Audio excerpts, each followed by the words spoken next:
And my streak of continuing to not get any good loot from forest foragers, including the bags that you want to get from them, continues.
And actually, I do wonder, because I've been logged out for a while and this isn't gear that I made for myself.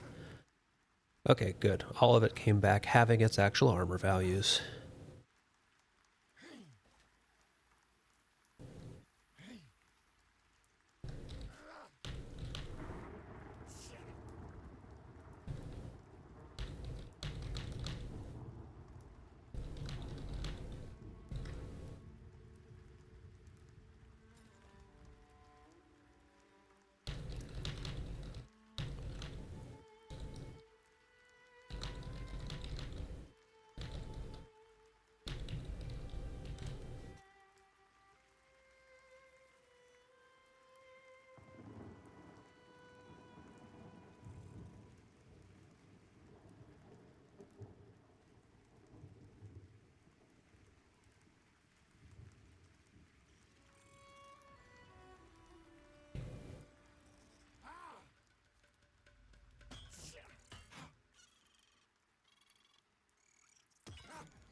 And this shows why it's a little bit less good to pick on white cons. Because I actually had to do things like heal. But that also largely came down to the fact that this character has chain already at level 4 because I crafted it on my Dire Lord. So I get to cheat a little bit.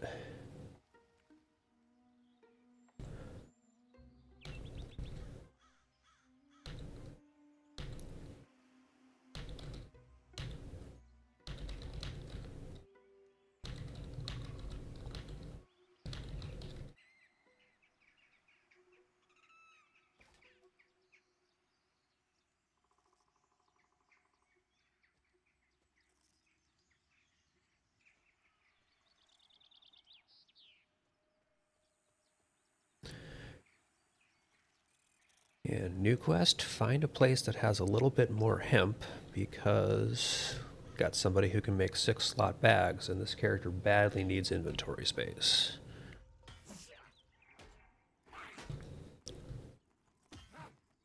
Forest Forager is freaking out.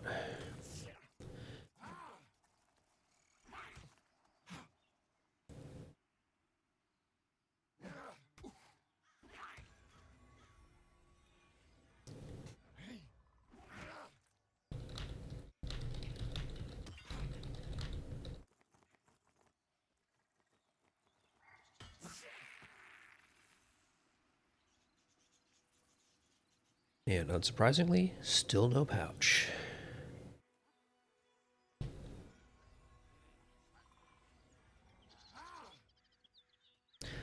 It's always funny. There'll be people in the out of character chat talking about how they had a full set of 6-slot bags from these foragers. There we go. Small sack. Oh, small sack is just the. Alright, so I've got one 6-slot bag, but there are people talking about how, oh yeah, just kill forest foragers. I did that and I had a full set of 6-slot bags before I was level 4. Man, my drop rate on these, I've killed so many on my Dire Lord, my Monk, and my Cleric. This is the second one I've ever seen drop.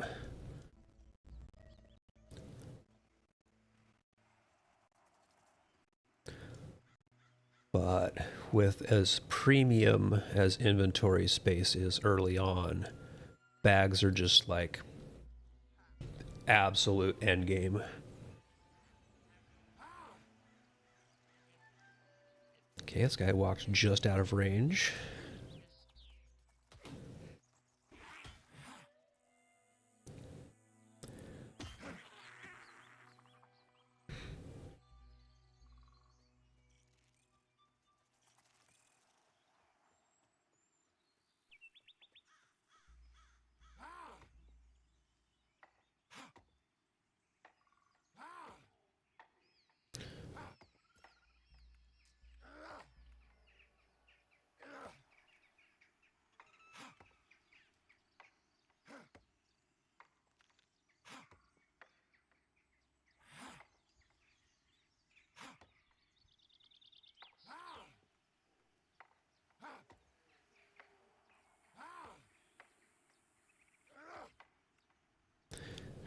Seeing who all is on and running around that I recognize names of.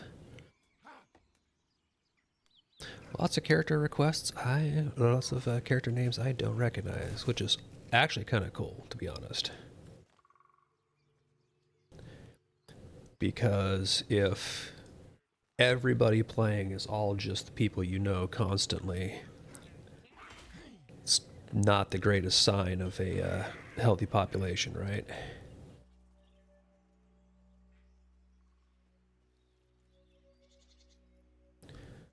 Okay, I think... Nope, I've still got space. So...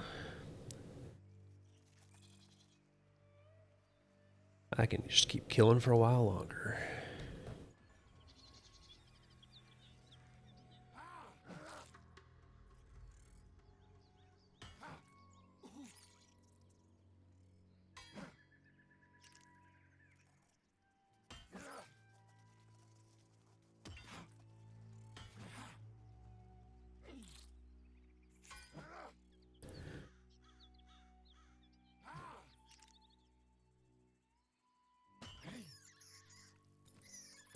Really, ideally, what I want to kind of take advantage of is I got a bunch of these buffs from people hanging out by the well, because that's the kind of agreed upon meet up and randomly buff people. So I want to take as much advantage of those as I can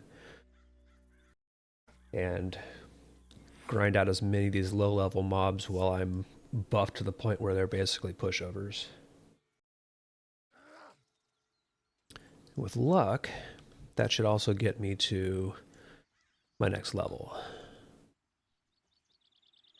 Oh, Forest Forger up ahead. Gimme.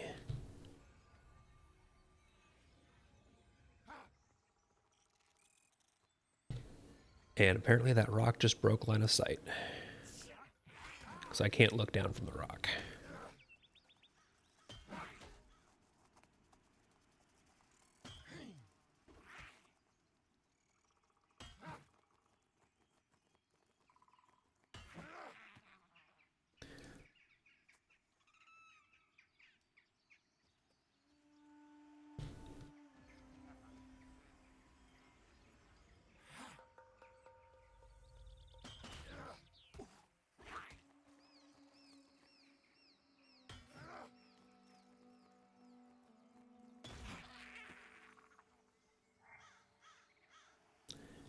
It's nice that these guys are dropping copper and all rather than stuff I have to sell, but I still would like some more bags.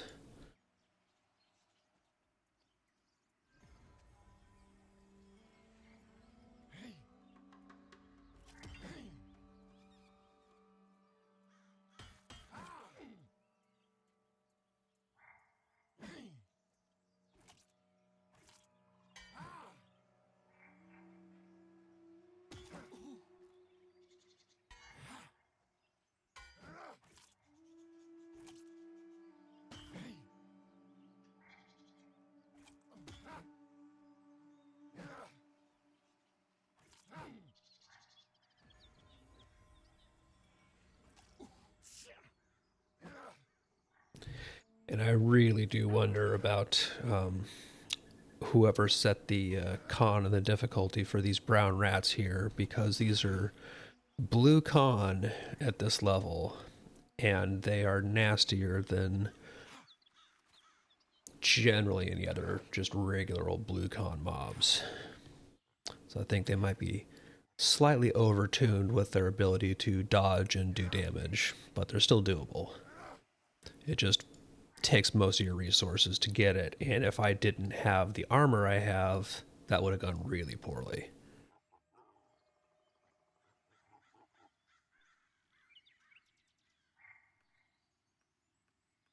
And all of the buffs I have.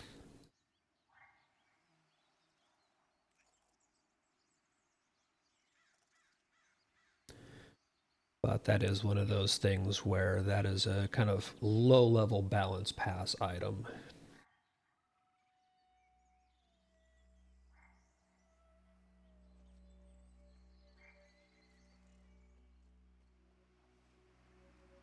Right, we are still on our forager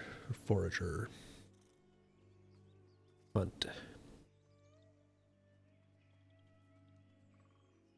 Let's stop for ore.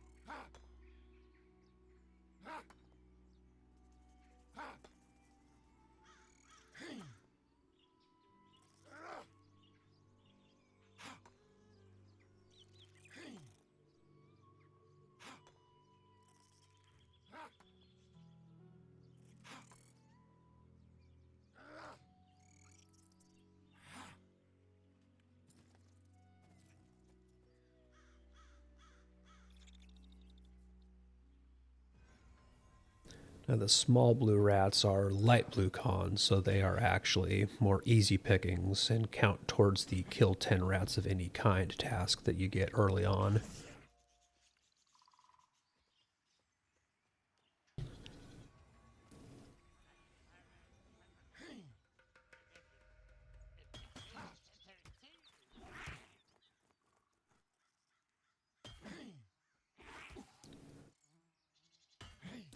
But that jump between the small rats and the regular rats is really huge.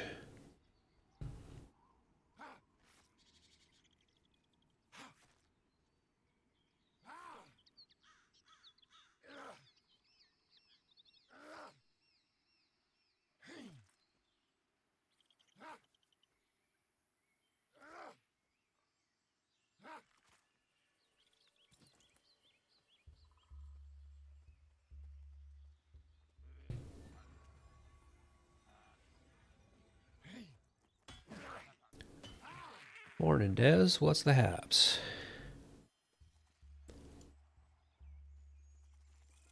I am trying and failing to get consistent pouch drops off of foragers.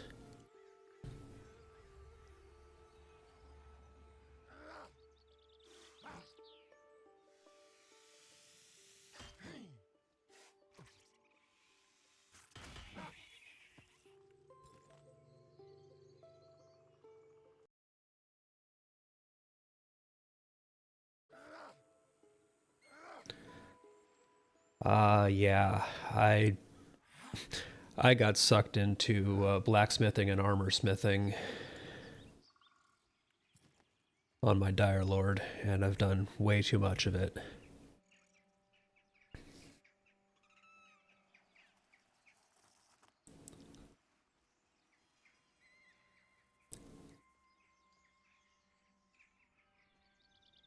Yes, I can make the Ashen Bronze chain on my Dire Lord. That's kind of the first level stuff I've been working on. I haven't gone higher than that. Do you need some?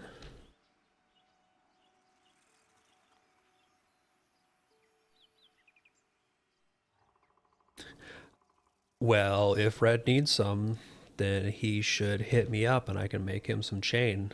Um, I made Crow some chain for the stream yesterday, but I didn't catch her until most of the way through the stream, so unfortunately she did most of it wearing leather.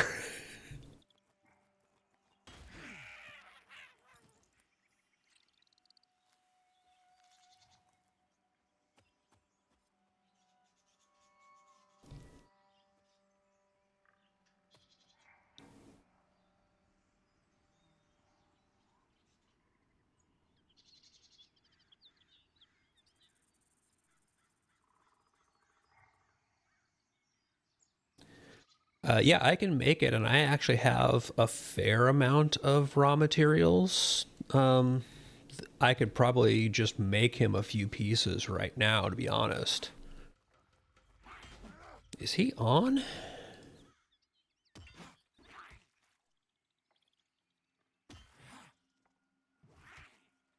I don't see a recognizable name, but yeah, if you talk to him, have him hit me up, and I can hook him up with some armor for his video. Certainly.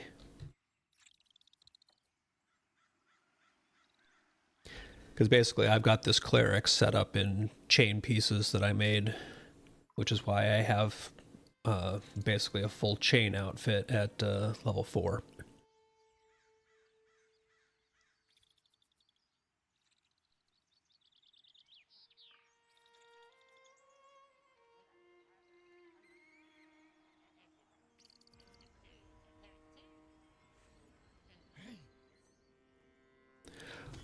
The weird thing with the way that armor smithing works is to get your blacksmithing high enough to actually do anything useful, you have to grind a bunch of functionally useless pieces.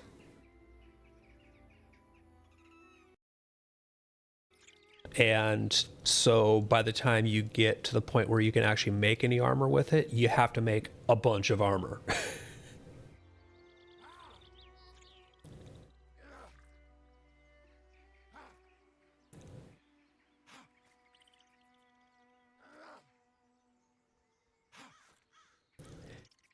Yeah, it's either wasted or you end up having to make a whole bunch of like stuff to vendor or hand me down that's just junk. And yeah, Vin, I can absolutely hook you up as well. Just gotta ask, buddy. Oh, hemp. Gimme, gimme, gimme.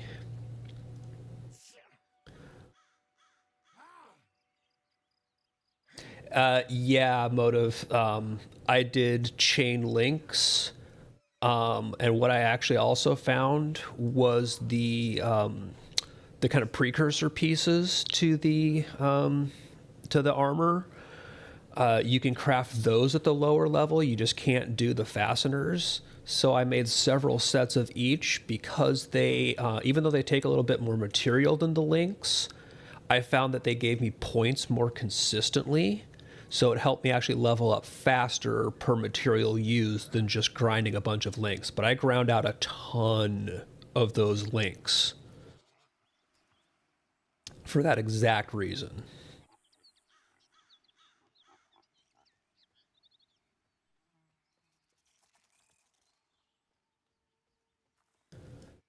So it's just kind of a weird, awkward stage right now where I know the intention is ultimately for you not to be a questing in a grind or crafting in a grindy fashion, and b not for you to be just like twinking low level characters out straight away in chain.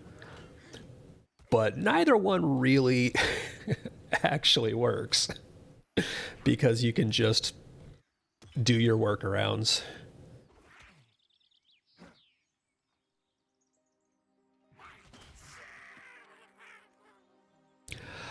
Yeah, I know there is the student feast or something like that that gives you a skill bonus. I haven't had it either, so I don't know how effective that is. Let's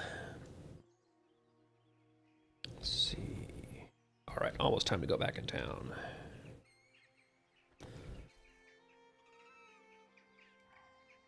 Yeah, 11 hemp, not bad.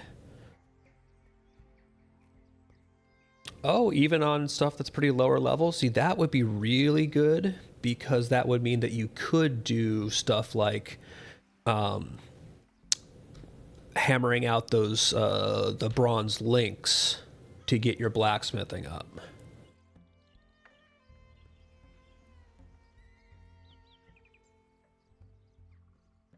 Oh. Saw a forager, but somebody else was closer. Dang it.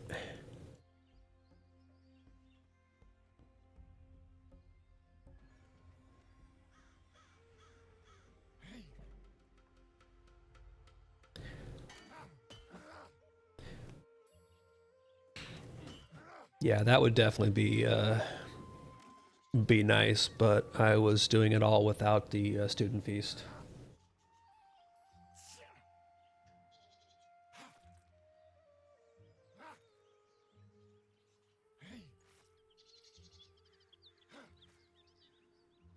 While skinning, always be on the lookout for more foragers.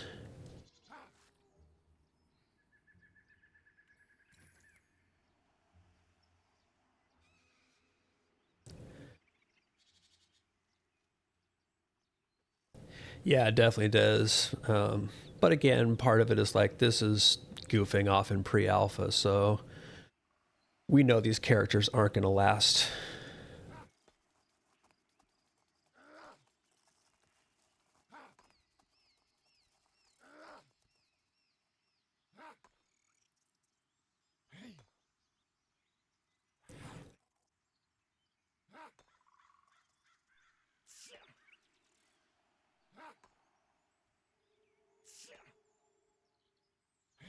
Have I killed? Okay, so... Oh, I actually have enough apples for the scavenger.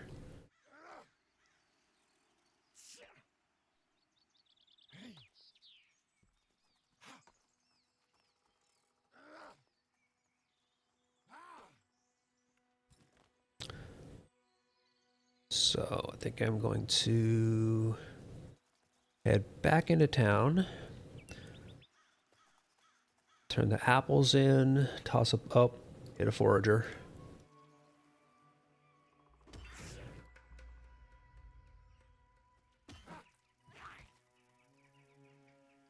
Oh look, it's a Vendini.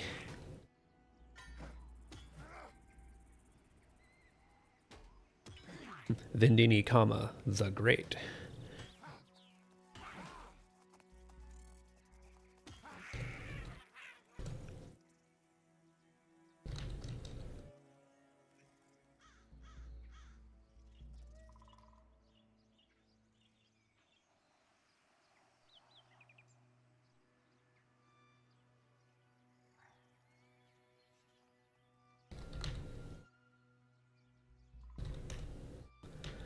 Thank you, Vin. So what I'm gonna do real quick is hit town, swap over to Dire Lord, and see what mats I have available for crafting up armor sets for some folks.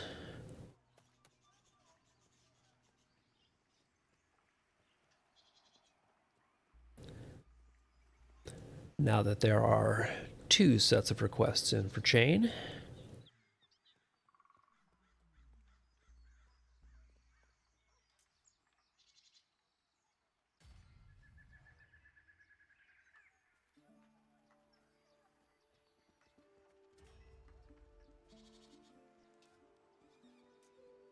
What do I have that's just sell you and you?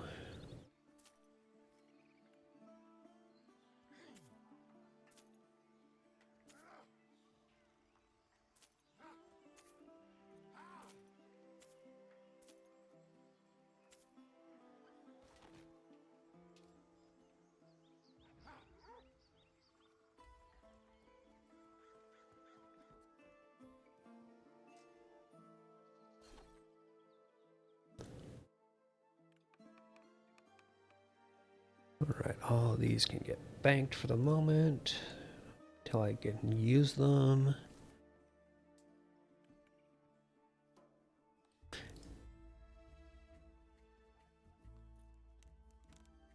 And yes, this character I haven't done any crafting on, because I craft on my Dire Lord.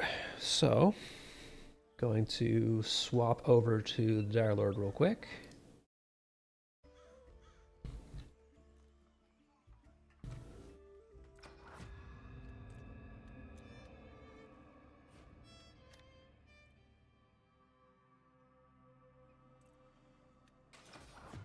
And see if I've got the materials to make 2 sets of chain. I should have most of the way there, if not all the way there.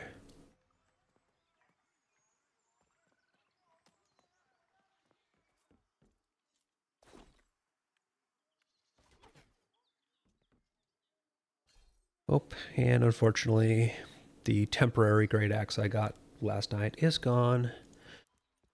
Sigh. Okay, crafting mats. I need chain. What all do I have pre-made?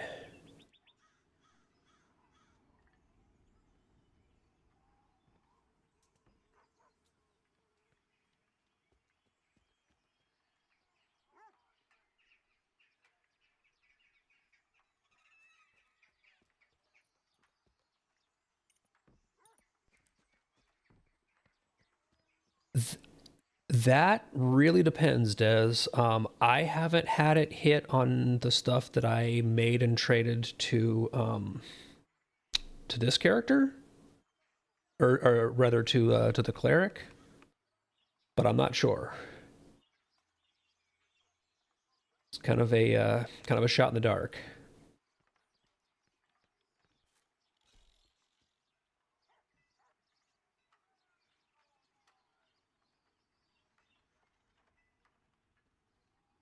Okay, I think that is all of the relevant crafting mats, and I'm going to go really slowly over to the crafting area.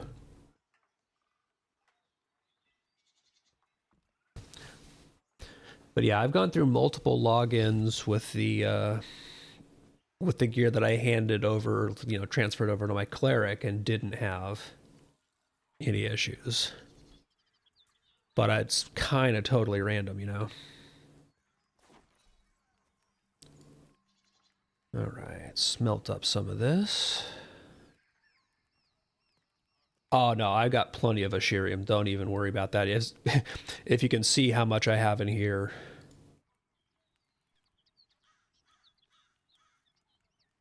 And I've got 7 barred up already. So do not even spend any money.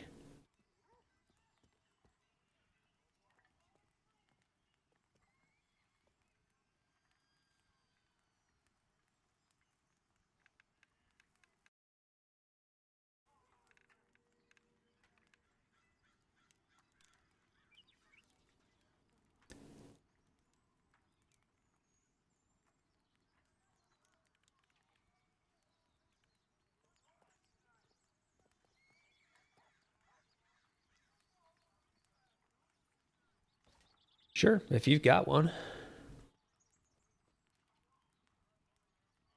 Motive, I really like Dire Lord. Now that the NDA is gone, I can say that yes, I have been playing Dire Lord through multiple iterations since PA5, so I'm not one of the like OGs or anything. Oh, are you trade bugged as? Dang it. So I've played Dire Lord through a lot of different design passes, and it is my favorite class to play by far with what's in the game right now. Thank you, Des. So we'll go ahead and we'll see how the student feast really goes. I really Dire Lord, when I started playing it in PA, really kind of refired my liking of tanking for one. So there's that, and I really like non-traditional tanks. Not just the I'm heavy armor, sword and board, and I turtle up and go. So the Dire Lord has been an absolute blast.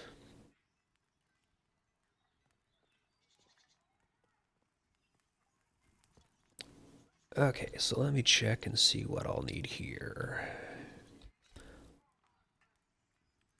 Start making my list. So I'm going to need a bunch of ash and bronze rivets first.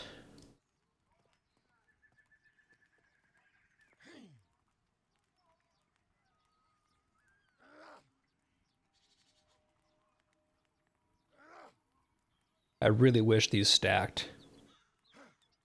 The rivets being one inventory slot per fastener really makes this a little tedious. All right, so start off with coat. We need bronze chain links.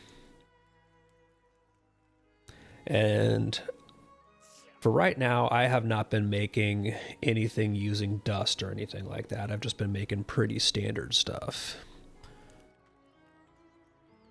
Partly because never sure what's going to actually just go away. Right, I know I need more chain links. But let's make, first off, chainmail coat. Fastener and precursor.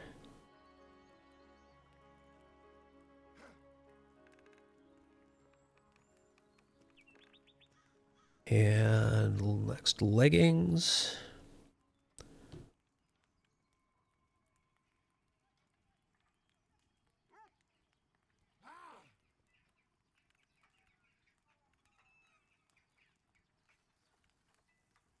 Links and legs go.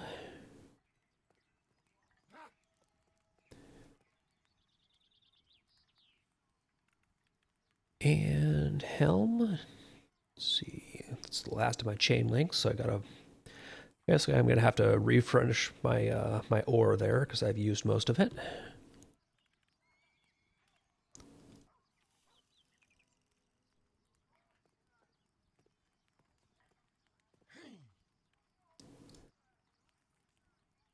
And smelt me up some more ore.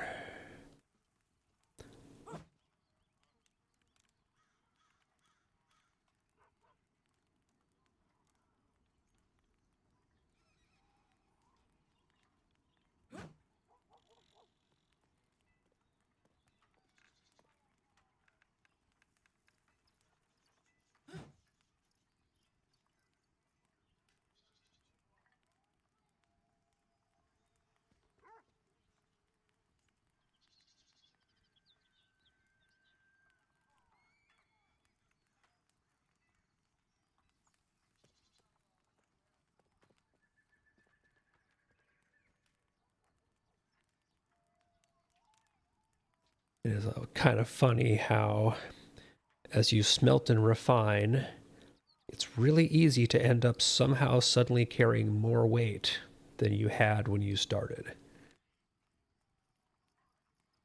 There's some logical weirdness there, but oh well. Video game physics does video game physics.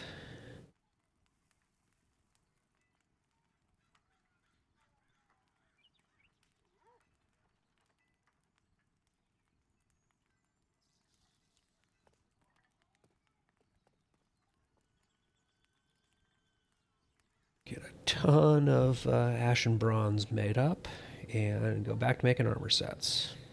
But as you can see, I should have enough here to make a pretty full set for both Red and Vin without much problem.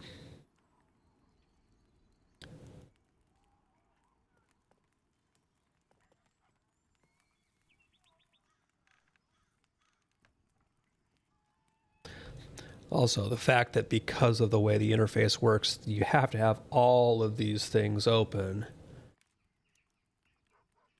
Definitely kind of a screen clusterfuck.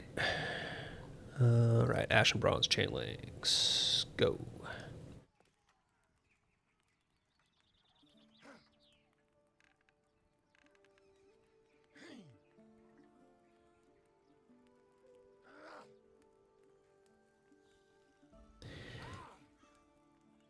Yeah, and that's true, but also it's going to highlight and all of you EQ people, close your ears. But this here, the combo character sheet and primary inventory, is fucking stupid. There's a reason why bags and inventory has been separate from your primary character sheet in every game since EverQuest, basically. Having to have this window here open for your primary inventory and anything that gets auto-sorted into that is a stupid fucking design fork that should have been shot into the sun 20 years ago. So this kind of retrograde UI design is really disappointing from VR.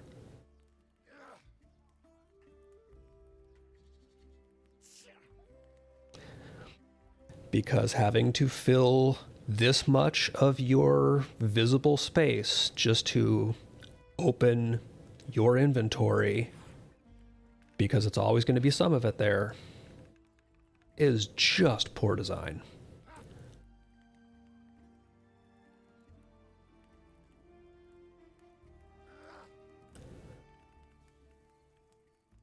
Okay, that gives me 12 chain links, so got 3 fasteners. Gonna make some more fasteners.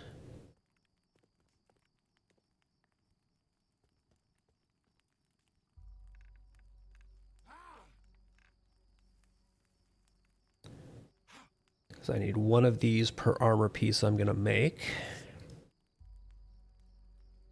So ultimately, I'm gonna need...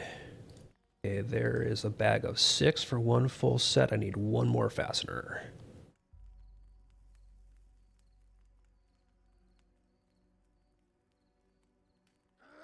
Okay, that gives me my last 2 here.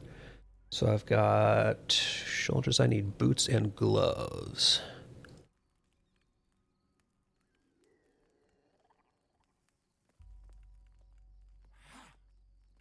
So boots precursor and gloves precursor. Chain links.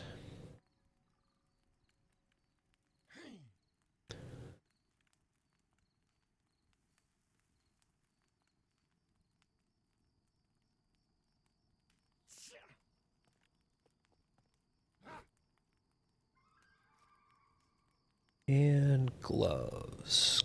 Gauntlets, gloves, and fastener. All right, so here is 1 full bronze chain set done. And I'm going to start on a second one.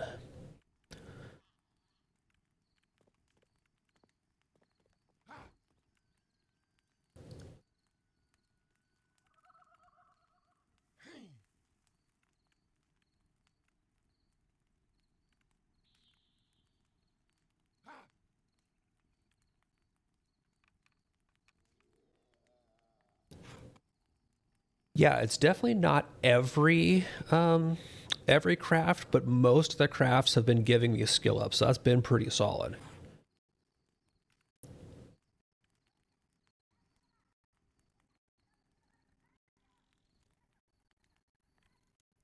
Okay, boots, coat, and helmet are done. So I need to make some more chain links. And I'm almost to the point where I need to make more bars again.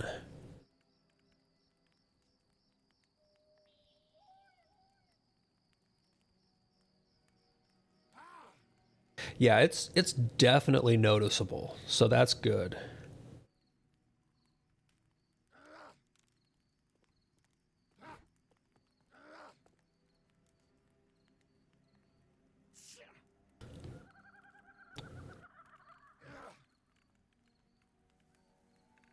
All right, so I know I need leggings.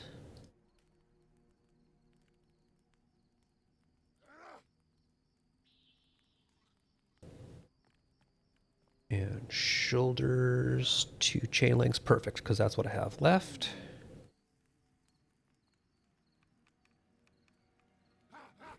Yeah, rabbits do seem to be a little thin on the ground.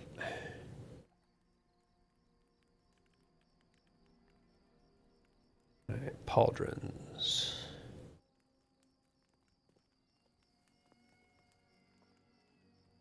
So there's shoulders done.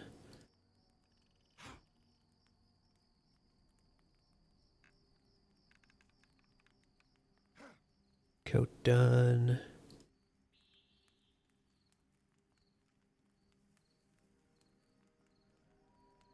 Leggings done. Have the headpiece and the boots, and then I've got to forge a few more bars.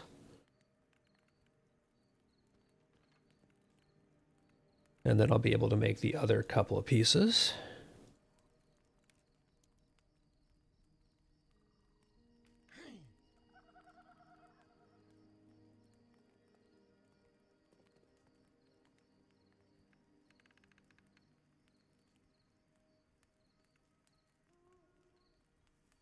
And we'll get Vin hooked up. So the last thing I'll need to make is, which piece am I missing? I'm missing the hands for Vin. All right. So I need a few more bars smelted and I'll be good to go there.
And there we go. Fastener.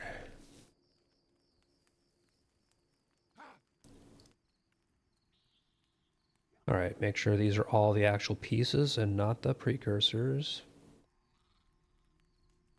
And all of them have actual armor values on them. Okay, excellent. So, there's a set aside for red and a set for Vendini. So if I were a common beaver, where would I be?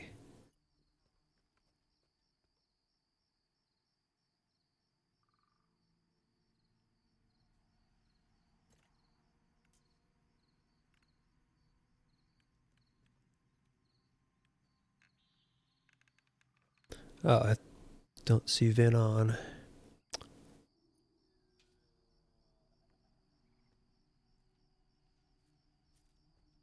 Let's see, do I see...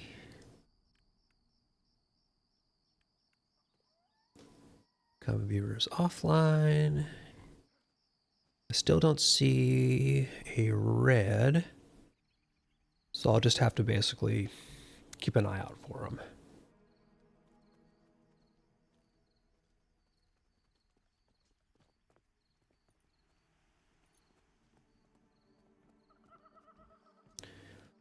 Yeah, Des, if you see him online, just tell him to give me a shout. Oh, hey, Vin. Yeah, if you want to log on and meet me, I've got a full set. There we are.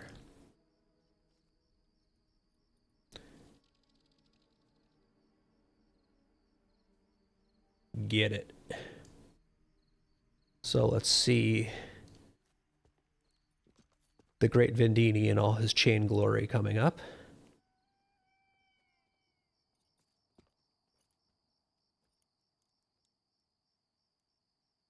Oh, absolutely, Vin. I mean, hell, a lot of those mats came from you, so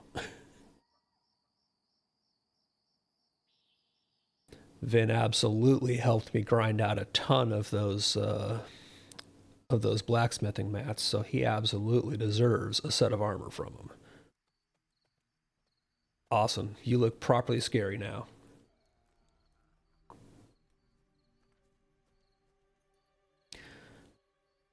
And hopefully they don't get bugged.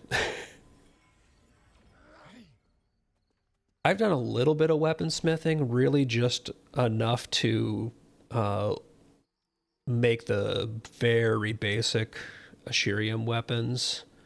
I'm not gonna spend a whole bunch of mats on them. Somebody else was doing weaponsmithing. I think Fate was doing weaponsmithing. Yeah, definitely. I would say at the very least, Vin, toss it in the bank just to make sure it doesn't go away.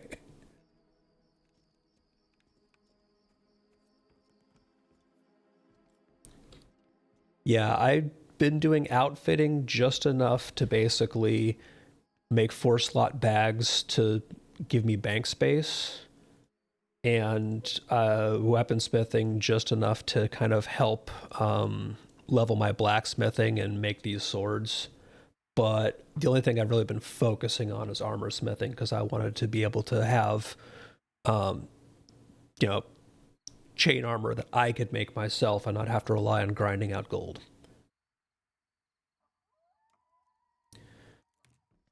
But I'm going to go ahead and switch back over to the cleric and keep working on leveling a bit on that guy. Yeah, I know about bank boxes. I just haven't had a woodworker, and I haven't been funneling pine logs into into Fate to get them. Plus, I was leveling outfitting by making hemp bags. Yeah, it takes something like 20 pine or something crazy like that per bank box. So it's definitely a thing.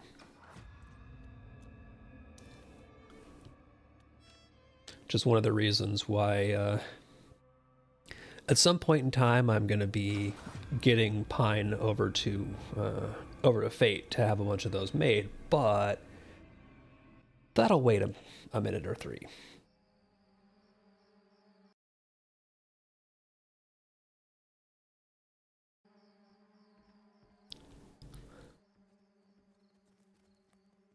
Oh, nice, Vin. Yeah, the chain over leather is so worth it. I was hugely noticing that on the Dire Lord, like unsurprisingly, right?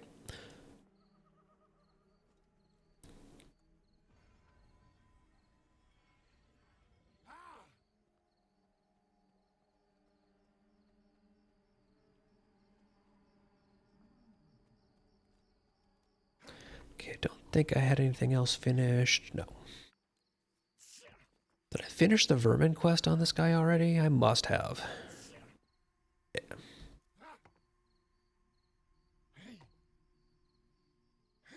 Yeah, 26 AC from moving from the leather and starting gear to chain is really noticeable at these levels.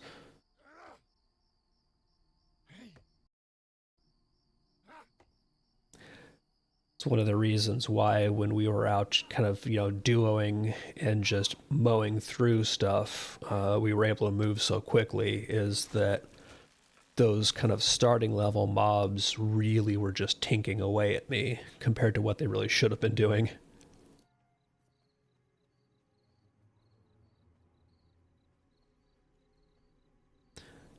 It's nighttime here, which means skillies are out. So my Dire Lord is up to level 8. Just like a bubble or so into level 8.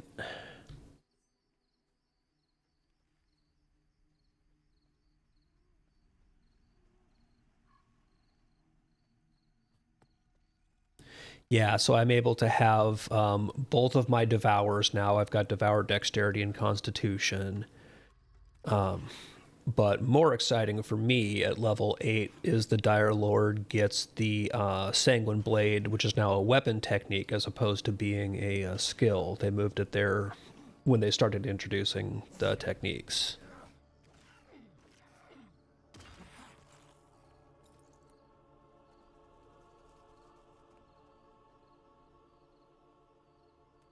And Sanguine Blade is just like that is such a core Dire Lord thing.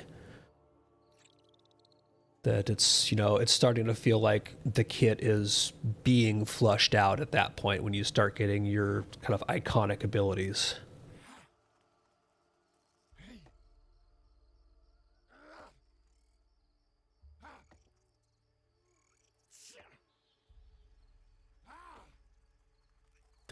I still wish we had more of our kind of bleeding and leeching abilities that we had many tests ago, which really had that kind of Dire Lord feel of, draining and leeching and bleeding. But some of those may come just later as they really get the class fleshed back out.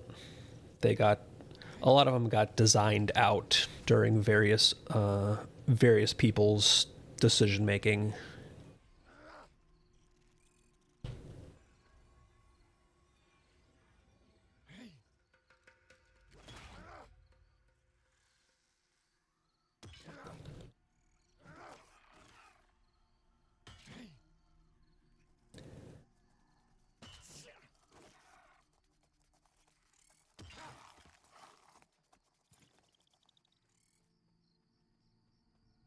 And I know that's one of those things where, it's still in design and pre-alpha and things like that, but the Dire Lord really feels like a class that a lot of different people have had their hands on, and so it swung fairly wildly in different directions as far as design and ability flow over time, which has been frustrating during several iterations,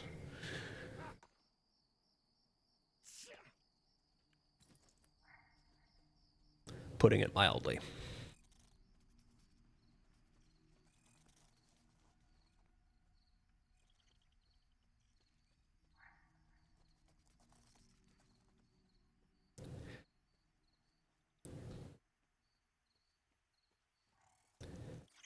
Yeah, it's been heavily iterated on because it's one of the classes where, post Dark Times, it was one of the few classes that came back during the first redesigns.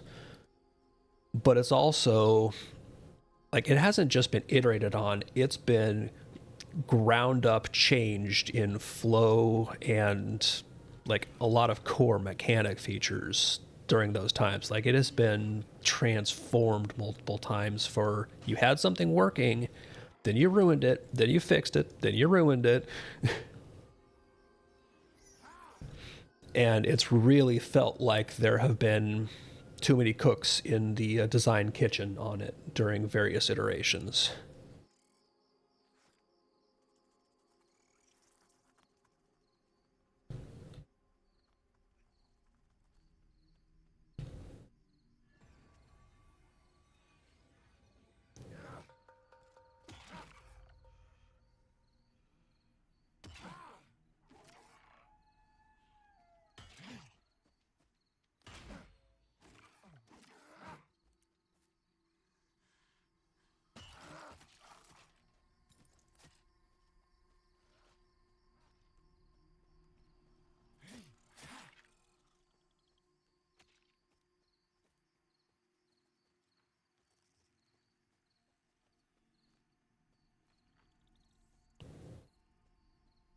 While this nighttime lasts here, I'm going to see if I can find skeletons to just hopefully get gear drops that are probably mostly going to be cell bait. But it is definitely some quick and easy coin from these guys.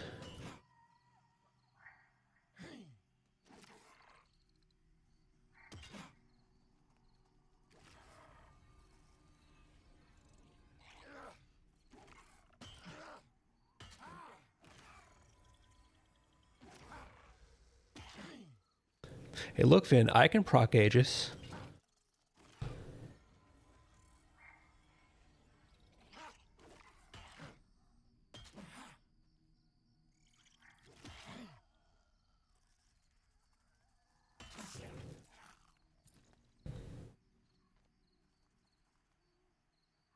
It'll also be nice when the cleric's toolkit is more flushed out. Right now, it is definitely kind of work in progress. So I'm still in that level range where it's a little rough.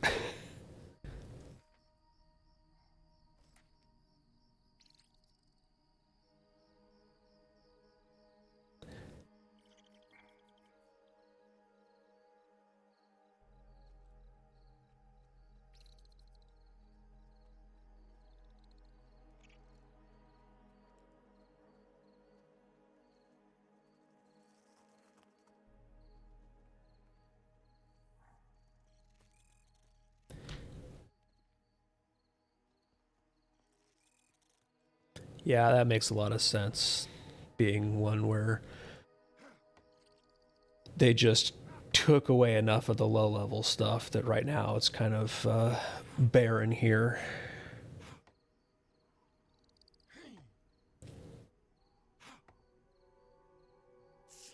But I'm about halfway through 4, so getting there. And also, I obviously haven't been doing anything other than just goofing off on this character. Oop, skeleton. More important than trees.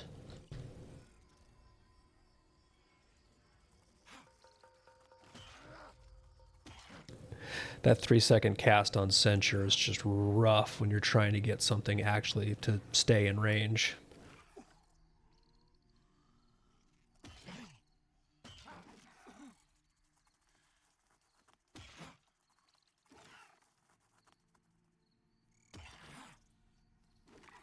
Morning, Churro, and yeah, morning, morning, Joppa. Nice to see you in here, and I promise, all of my bitching about Dire Lord is because I love this damn class. So, I'm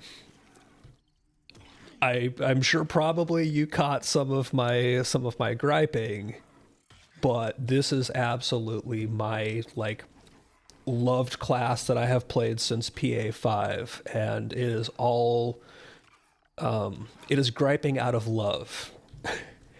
And it is definitely a class that is in a far better place than at some other tests. So I'm once again much happier with the Dire Lord. Like I really love the non-traditional, non-sword and board turtle tanks. So Dire Lord, when that got shown early on, was one of the things I just immediately latched onto. Yeah, it's right now, and I know that I've talked about it in at other places, is the Dire Lord feels not quite as full as some of the previous testing. Oh, that guy's going to grab the skeleton. I think I missed that. I'll leave it for him. Maybe he's going to grab the skeleton? Yeah, he is. He was just trying to get line of sight. There have definitely been previous design iterations where the Dire Lord has felt a little bit more complete in the way that the abilities come into play as you level and flow from place to place. But right now is leaps and bounds better than some of the other redesigns as far as feeling like a complete class. So once again, thank you for giving me Dire Lord back.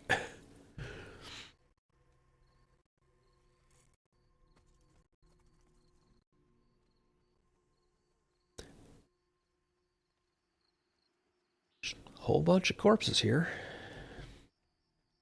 Guess somebody is not skinning.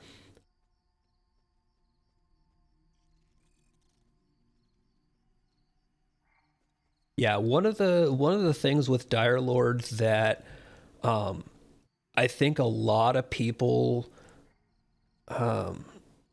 have overlooked or hasn't really stood out as much is that Dire Lord has a lot of abilities where one thing flows into the next in terms of our combat loop and our resource gaining and spending loops, because we have the We have the essence gain and spend, and our readiness gain and spend.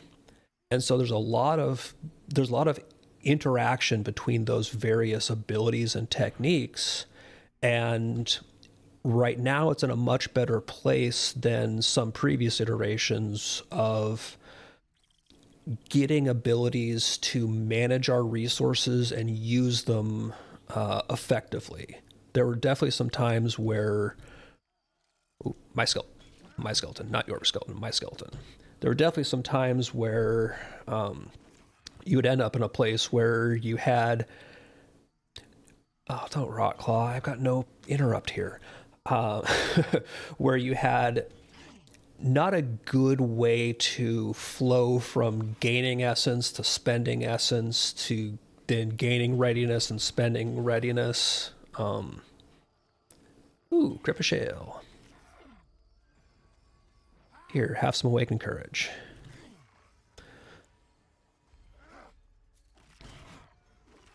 So it's definitely feeling a lot smoother in just the way that the class plays out. I'm just on my cleric right now because it is a goof off. That is my other preferred class.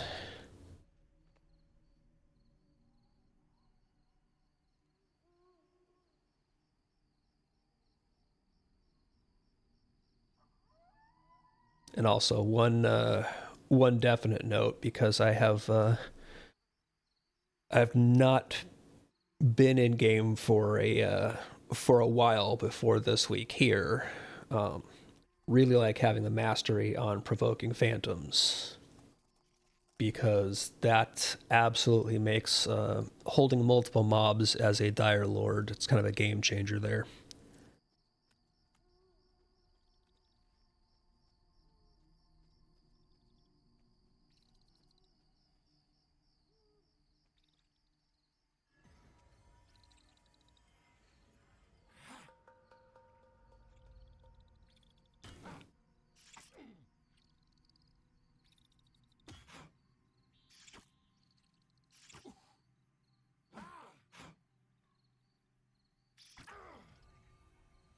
I mean, motive, everybody knows that the best classes are dire lord and cleric, and I am not at all biased there.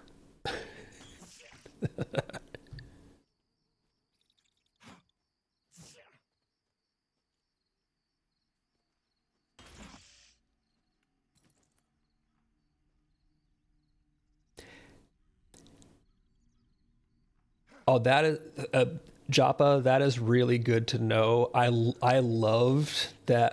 Oh, Des, don't encourage him.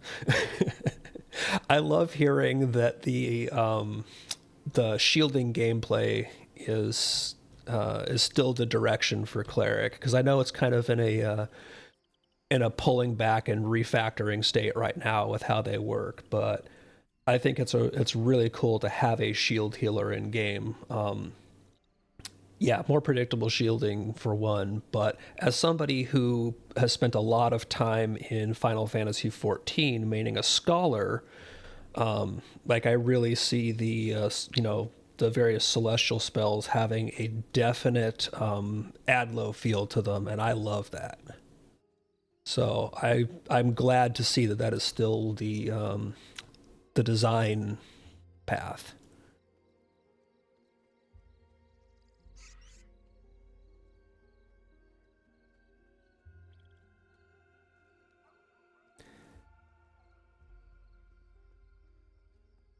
It would be really interesting to see a mix of the like kind of the design we have now with Celestial Flicker, where it is really that Adlo feel. And okay, so I think Joppa was just saying kind of exactly where I was going, which is a manual shielding ability. Uh, that's basically exactly what I was saying. Was it would be great to have a manual shield, kind of like the WoW priest, just a generic bubble without a heal, and then our heal with a shield on crit to give us a real like shielding identity. But it sounds like Joppa's already thought of that.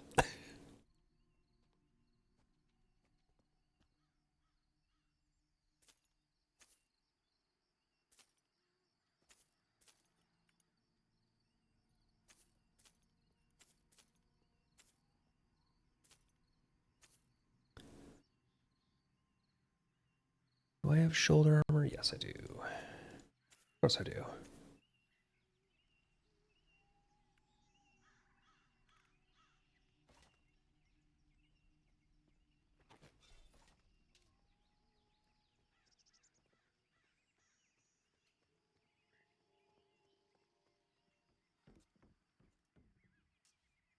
Yeah, that is a greatly appreciated little nugget there that you guys are thinking the same way that I think a lot of us are thinking as far as class feel for the cleric. See, these people have cleric buffs. Nope, apparently they don't. So give them at least my low level one.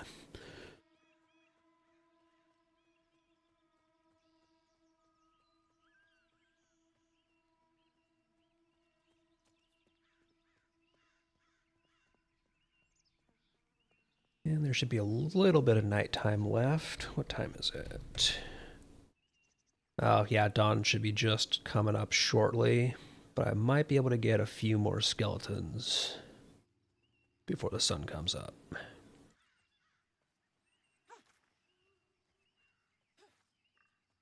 No, I think the skellies are all going away.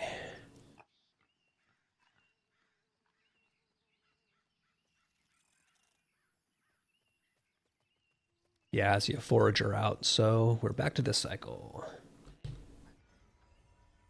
Hey, Joppa, appreciate you stopping by, and thank you for all the hard work that you guys are doing on the game. It is definitely feeling solid.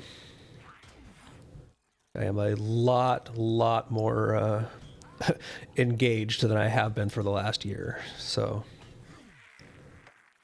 just a robe. Dang it. You didn't drop your pouch.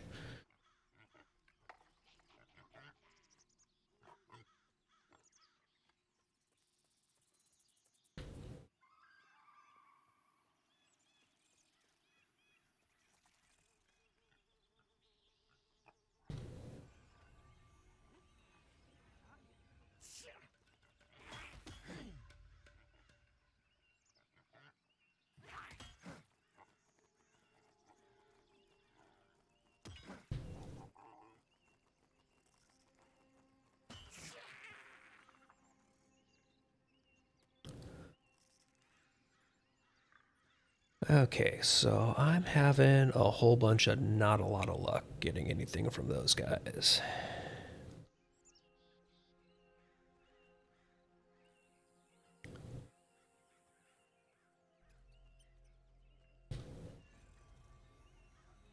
He's gonna walk out of range. Nope. I thought I had badly mistimed that.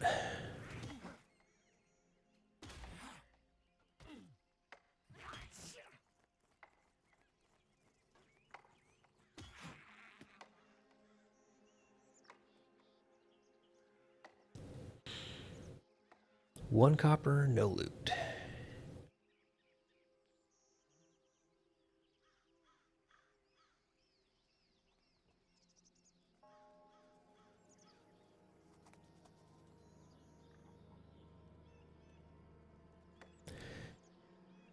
Were you seeing a different drop rate from those guys? Because it's funny, Churro, I heard the exact opposite from people in OOC saying that the Dire Lord ones weren't giving them anything, and so they came down to the valley to get theirs.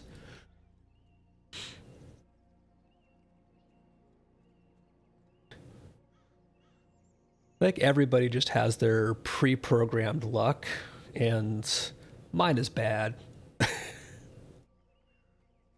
Like that is just the reality of it. Is my drop luck is bad, which is one of the reasons why I craft.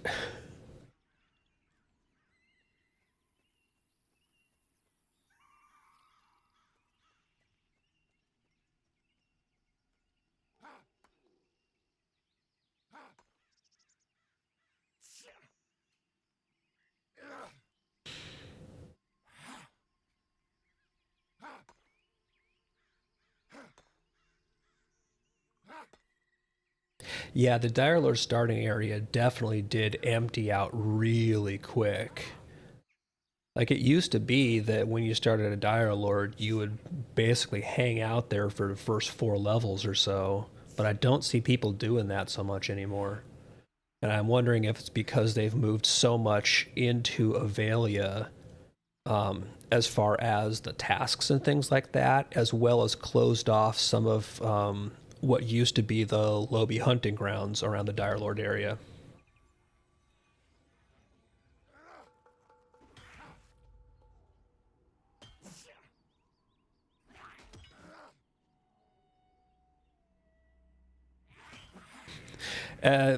Also a good point. I think partly there's not that preponderance of when a phase starts, you have a quarter of the server rolling Dire Lords and all hanging out in that area. Because that used to be the huge gold rush in like or land rush rather in new testing phases was everybody just blitzing the Dire Lord starting area.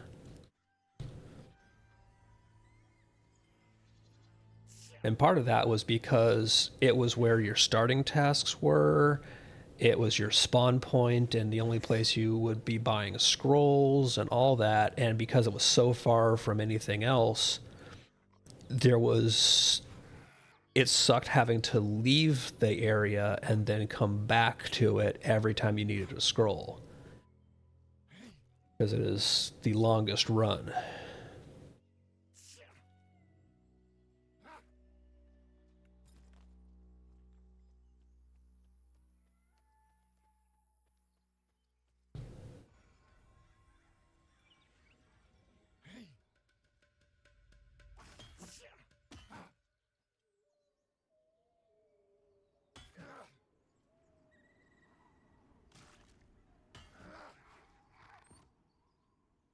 Yeah, exactly. You had your full services there. You had your scroll vendors, you had the gear vendors, you had the bank. So if you were out in the rest of the world grouping with people during those early levels, every time you needed to do your stuff, it was like, okay, I'm running back to the Dire Lord starting area and then running all the way back out to meet back up with the group and keep going. It was so much more convenient to just stay in the Dire Lord area until you got to 5 or 6 where you could legitimately group.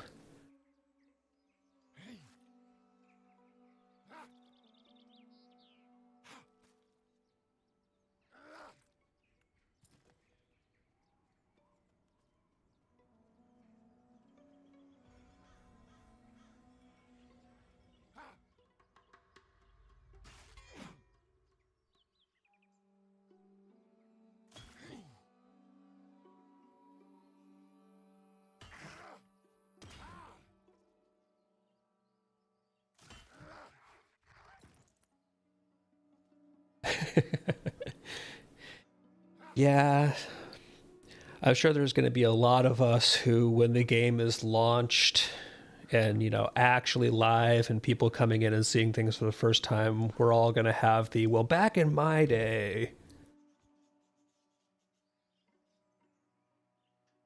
And ideally, a lot of that is going to be back in my day, things were worse. Now things are just a lot better. Just, let's none of us turn that into you kids these days don't know how good you have it, blah, blah, blah, let me tell you. The ideal there is less of that and more of things are so good now. That's what we want.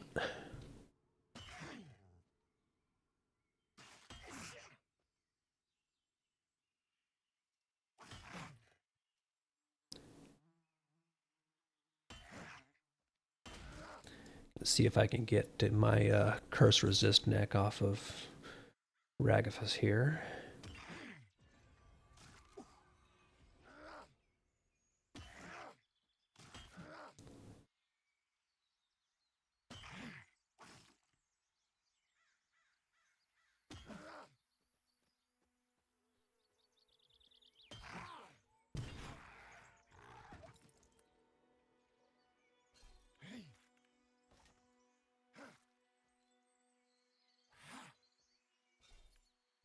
And so, bone necklace, 5 curse resist.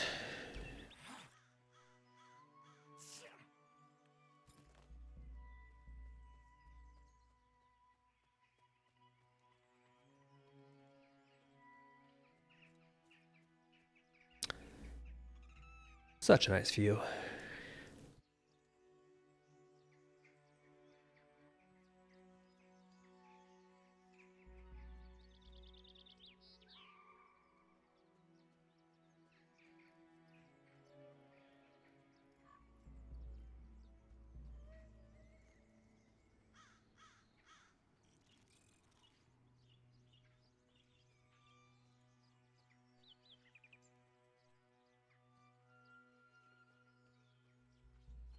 And let's go see who's up by the Dire Lord.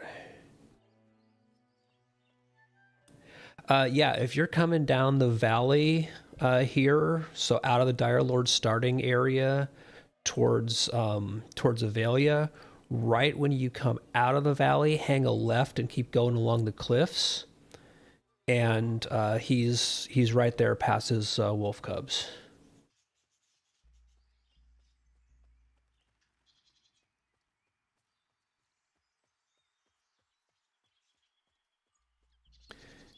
Yeah, I know he used to have a drop that was turned into one of the magpies in Avelia. I've killed him a good handful of times in this session, and every time he's dropped this bone necklace that's 5 curse resist.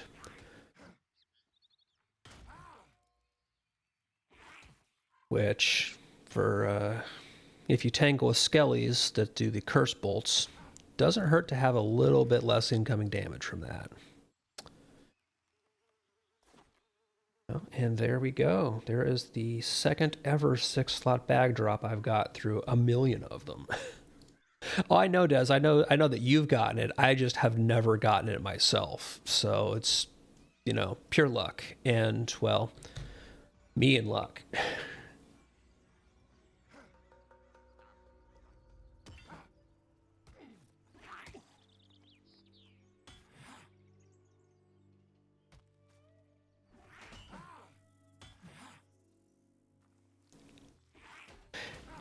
Hey, if these guys drop them for my cleric where they wouldn't for my dire lord, I am more than happy.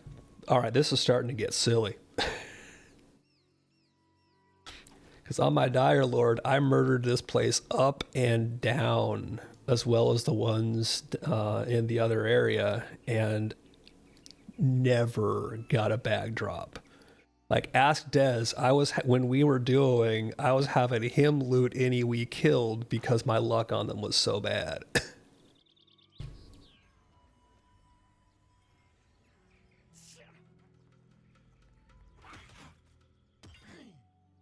But I will take it.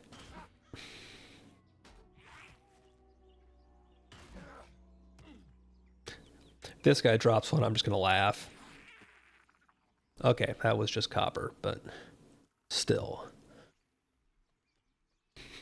Even having 3 of them at this point is just ridiculous compared to the luck I previously had. So yeah, beforehand, this used to be one of my absolute favorite hunting grounds, because this used to stretch over into a great, like, 3 to 5 hunting area.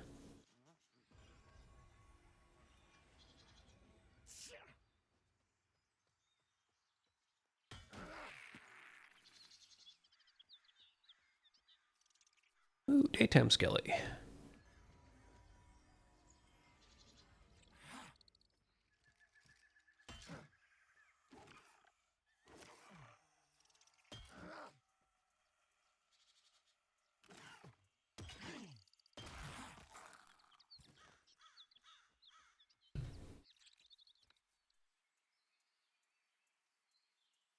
I mean, heck, I'll take it. Any good luck I get with drops, I am happy to take advantage of. Yeah, the skeletons, especially because this place used to lead into a little area where you would get deer and the other low level mobs, as well as a handful of crumbling skeletons, would be around here. This was a great place to upgrade your starting weapons as a Dire Lord. Absolutely.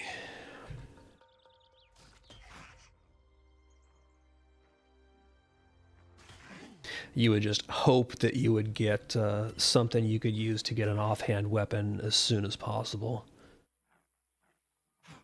Because Dire Lord starting with the one single hand weapon is just, it's so bad for your essence generation.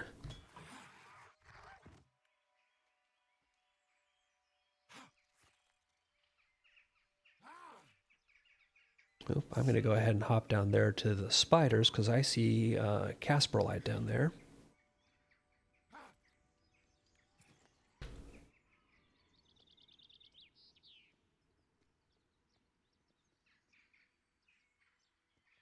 And these spiders are not aggro, which is a change from last time I played.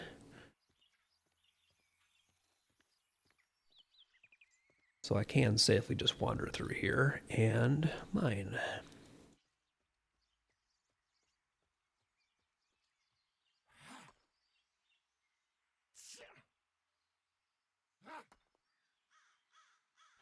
Is the named spider in here still? Or has that been moved or removed? Sachuro, I played around with two-handed weapons this session. I still prefer dual wield. It just still has the smoother generation curve. I've had fun with two-handed axe when I've goofed around with it.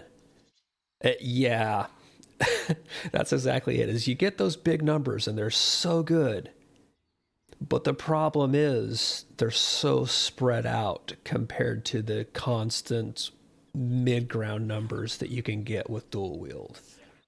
So I would love to be able to go two-handed full time.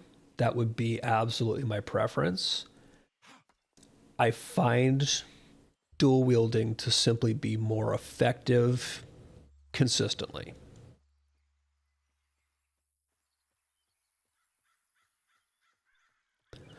And again, that's one of those balancing things that it's a lever that they can grab and yank and twist when they want to change balance of things, and I know they have and they will continue to do so.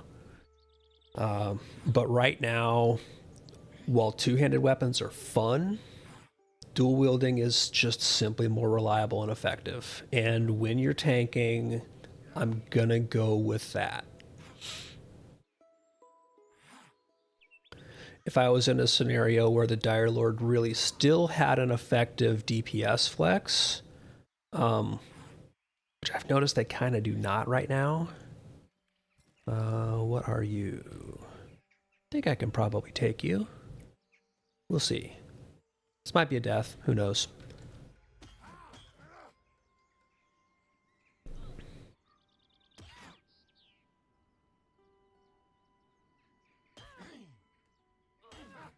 Yeah, I think when we get a more fleshed out kit and more ability to actually make like spec type choices, and really specialize in or have the kit to support using one versus the other more effectively, I think that'll make a big difference.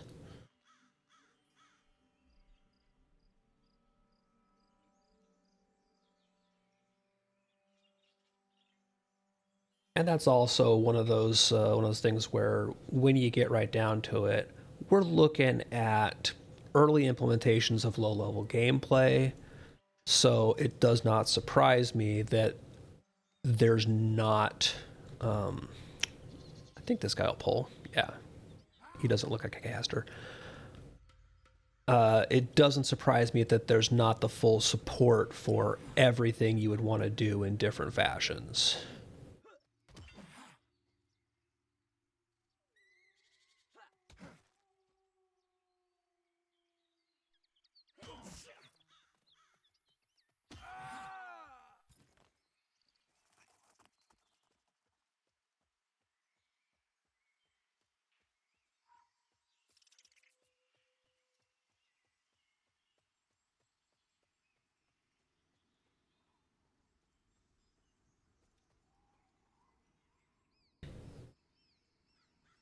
Yeah, those guys are still not anything I want to get close to.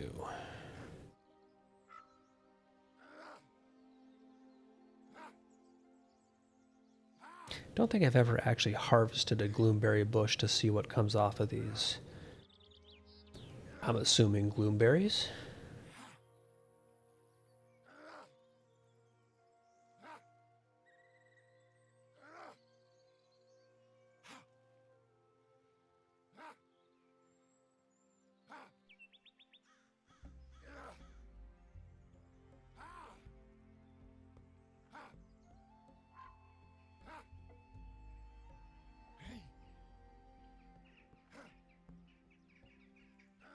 Again, we need to start making armor out of whatever the various bushes and herbs are made from, because these things are friggin' indestructible.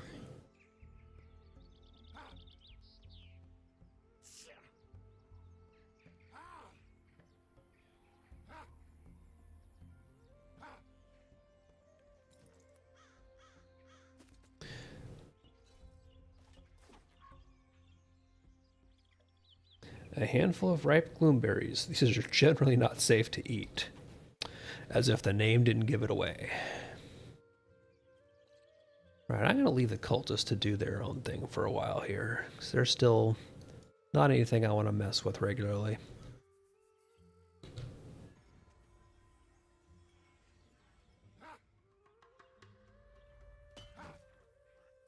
Fight my way back down to town, pick up some XP. I'm starting to get close to level 5.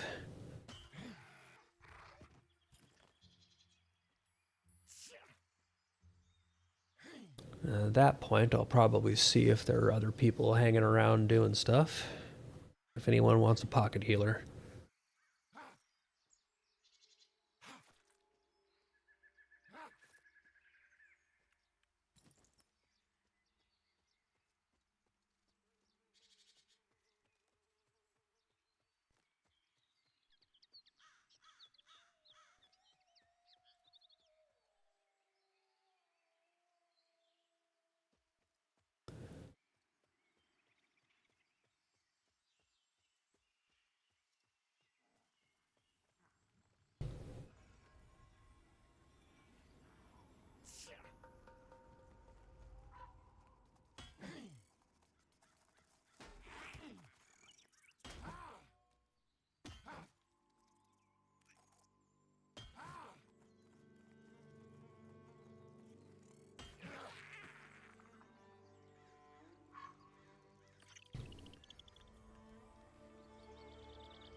Loot but no pouch. I will take it. That's at least something to sell.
This little campsite here kept making me think that there was going to be something hidden around, but it's just a campfire to do cooking.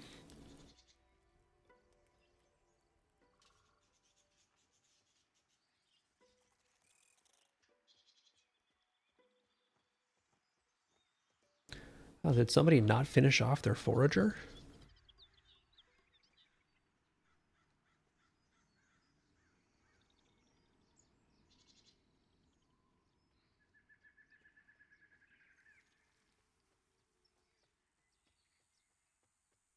Yeah, this is kind of wild because normally in previous sessions, even days and days in, this place would be absolutely swarming with new and early level dire lords or people coming back just to farm money or buying their skills and heading back out. And it's deserted.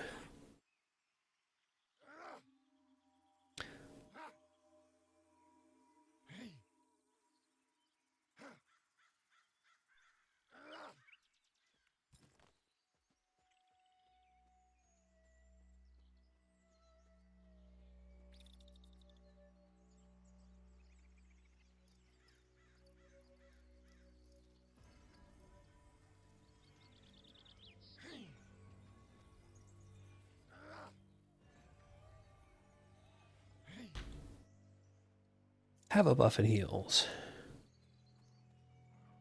Hashtag community matters.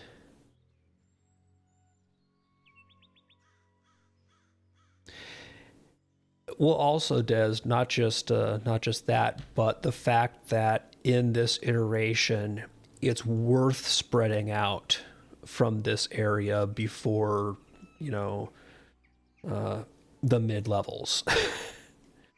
Because again, in a lot of previous iterations, even this far in, if you were a Dire Lord, it wasn't worth spreading out from this area still. Yeah, that's more, where I was going with that is I'm happy to see that there are reasons to leave this area before level, 5 or 6.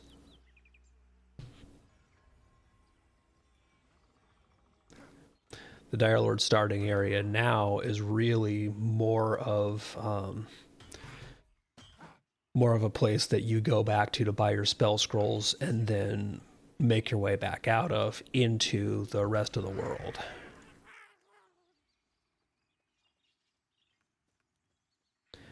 And yes, heavily agreed, Churro dude. The individual buff you, then buff you, then buff you to just basically have that design of eating buffers mana bars consistently is rough. So them being AoE by default now is really nice, and it does encourage things like the well buffing groups.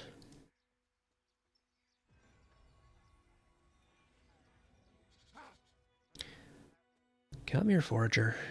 Come to me. Have another censure.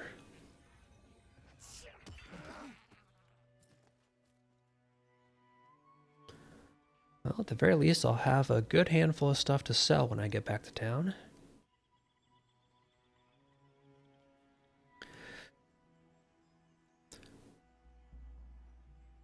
I played around many testing sessions ago with Shaman for a little while, and they're definitely a more complete healer than the cleric kit was even then, and definitely is now. They're neat, they're effective, just it ain't for me.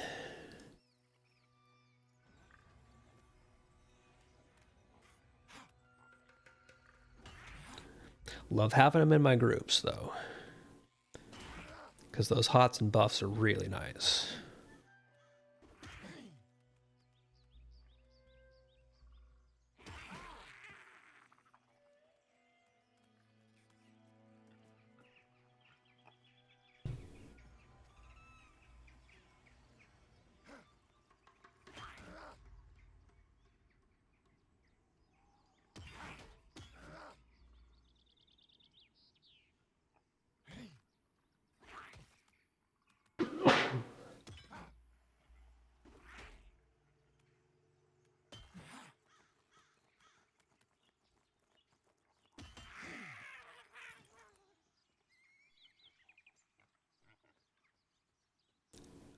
You just want to hang out by the well in Avelia all day and be a buff bot?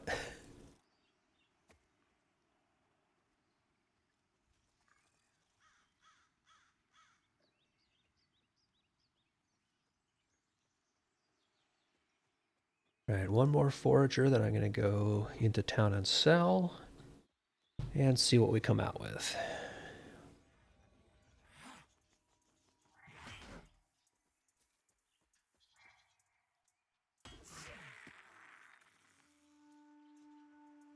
Okay, I don't think any tasks are done. Nope.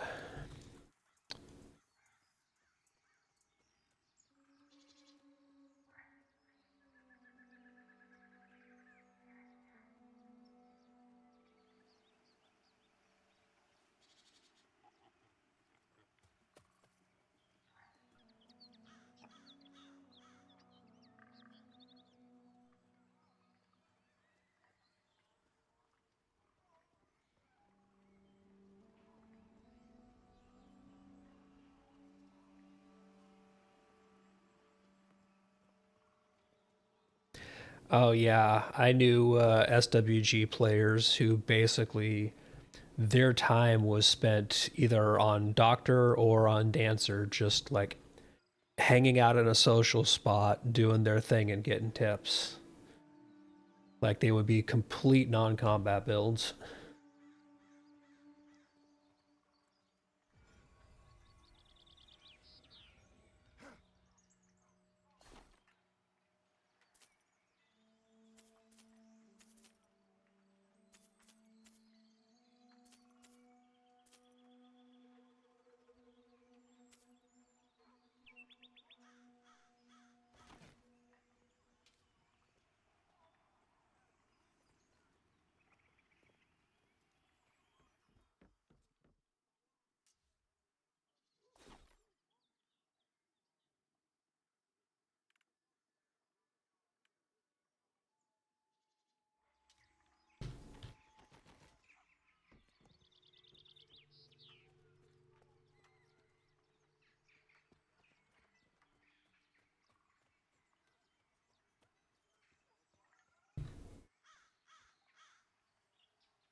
All right, let's see if there's anything I actually boar meat, lumps of coal. Wish there was a way to cancel tasks.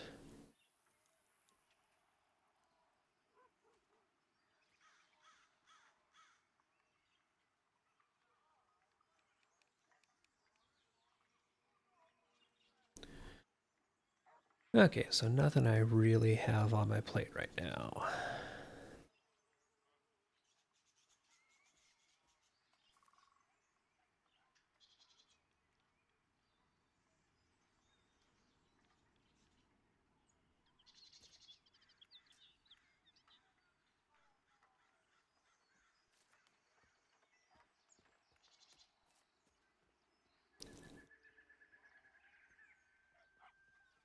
There's a good handful of people still on and running around, so that's good.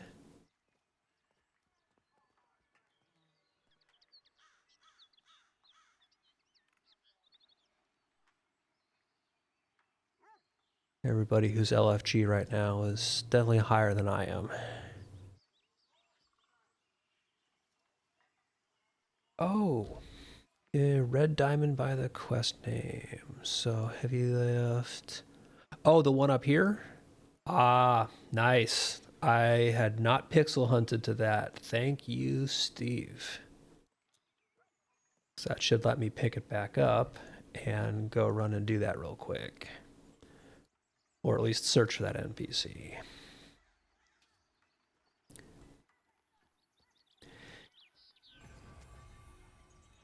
Yeah, you know, early game UI design.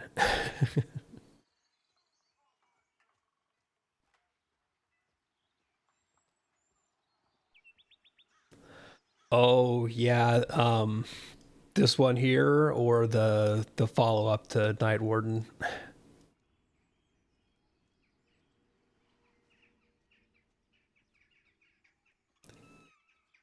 There's also the simple fact that I have not spent a ton of time like pixel hunting every little place of the uh, task UI.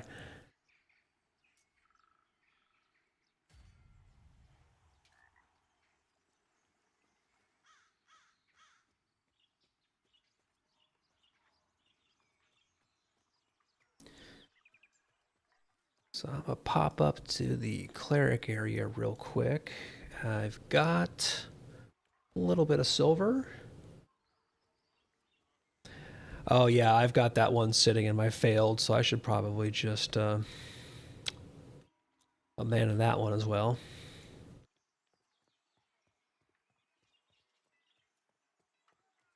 And take a look at what scrolls I've got coming up, because I may as well pre-buy some. I've got 20 silver and change. So Awaken Courage I have. Cleanse Poison I'll get at 5, so I'll buy that. And Celestial Glow at 6. So there we go. Just kind of stash my level 5 and level 6, so I won't have to come back here for a while.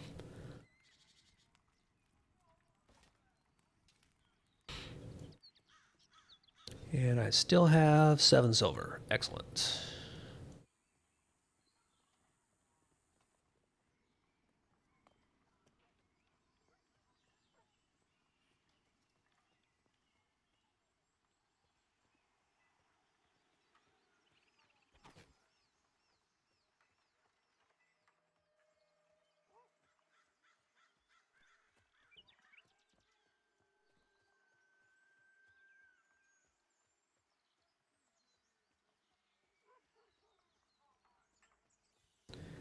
And I know that there's a follow-up to the carry something heavy for me, but this is LNA Whisper Tree, and I do not remember where they are, so I am not going to go hunt for them now.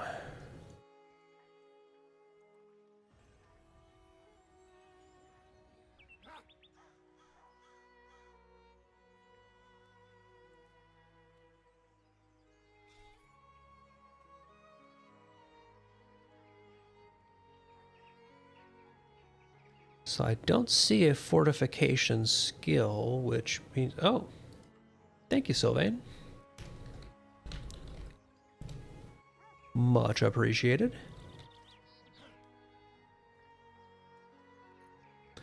I really wish that there were emotes in here so you could do, slash thanks, slash bow, etc.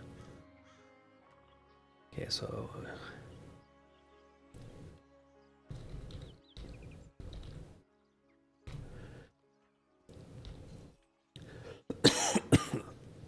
got handed a nice little 20% mana regain.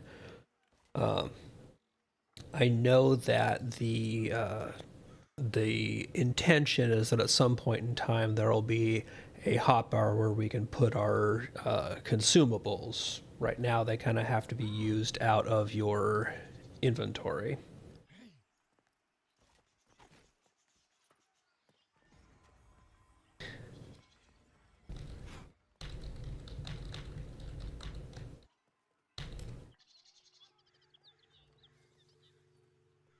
And yeah, the catch to having consumables is they're amazing if you remember you've got them. And I see a Theric. Theric, stand still.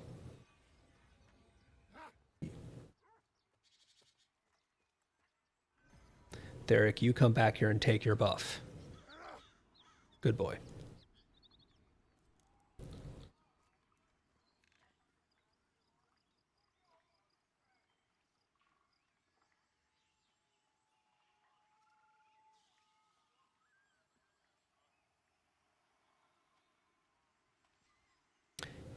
Yeah, one of these days that'll be really nice when we get the chance to put those on our bar. Oh, you don't have a cleric buff. Stay, be good. Nope, you ran too far.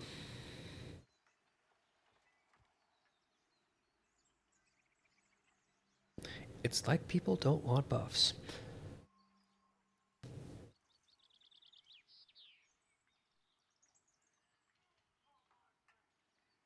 I'm going to take a quick 5-minute break to make a cup of tea and grab a bite.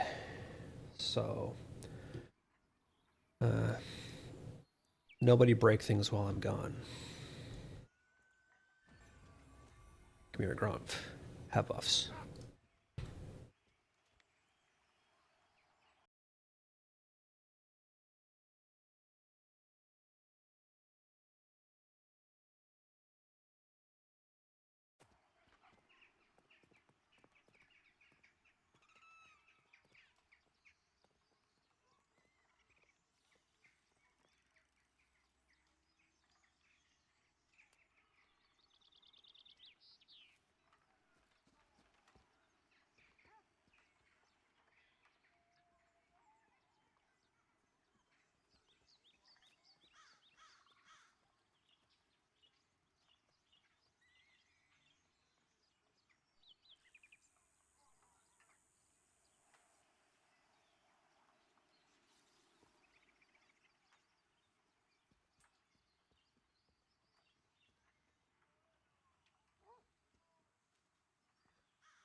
Right, tea has been achieved, food has been achieved.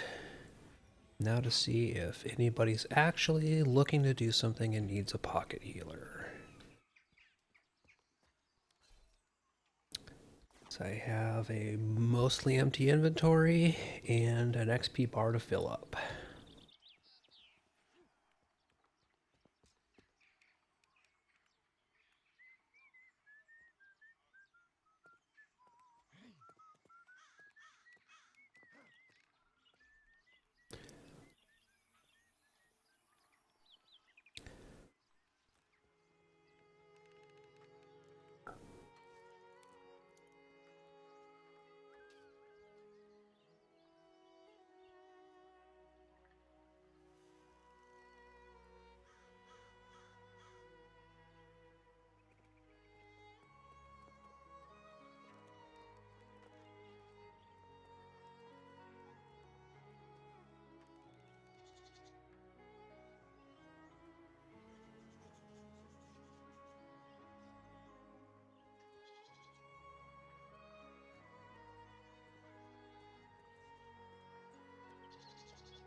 One thing I hope we get the ability to do before too much longer is a hotkey opening the social menu.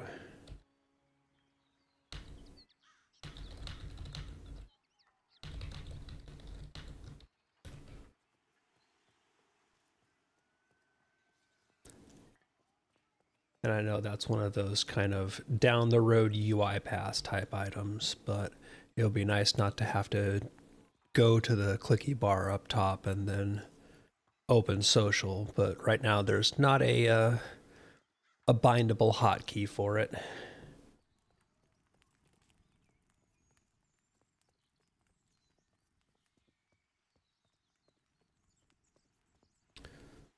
Let's see, I don't remember what level the stuff around here is, but I think I just want a little bit of a change of scenery.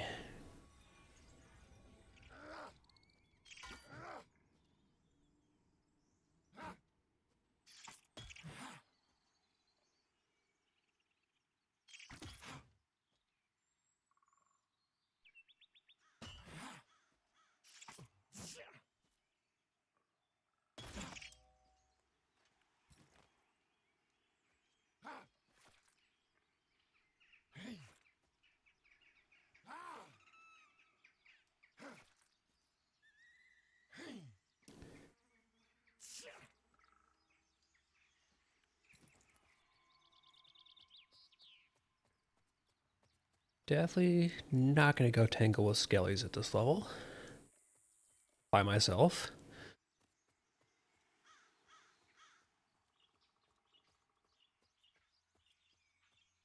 But if I remember right, down the road here, there should be some decent stuff for 4 to 5.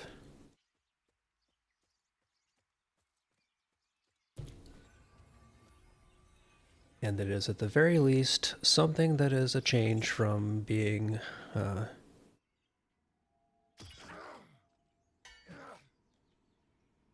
Oh, awesome.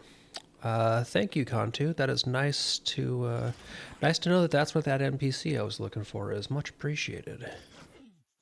So, that'll actually be a good thing to do, is run back into town and do part 2 of heavy lifting. Because I was headed that way anyway, so I might as well do it encumbered.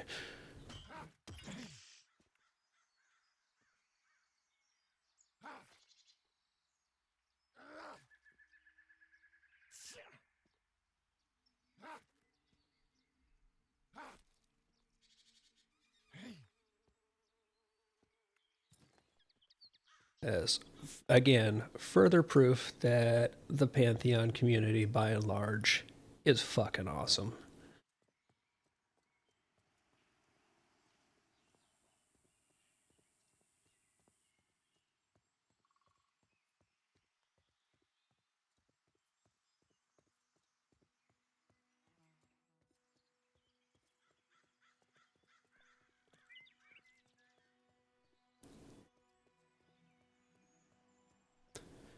The amount of gaining and sharing rather than hoarding knowledge of how things work and where stuff is for objectives is really good to see, even at this early stage in the game.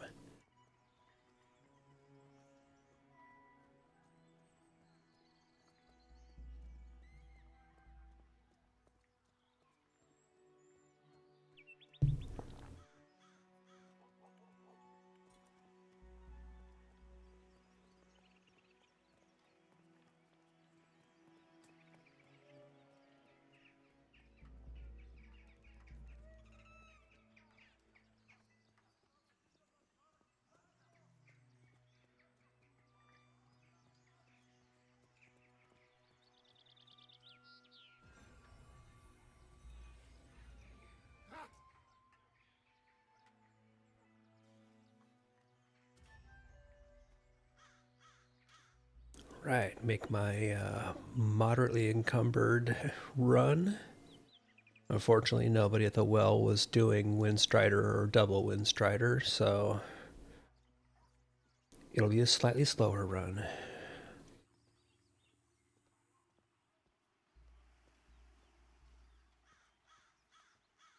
Or the elusive rare triple Windstrider.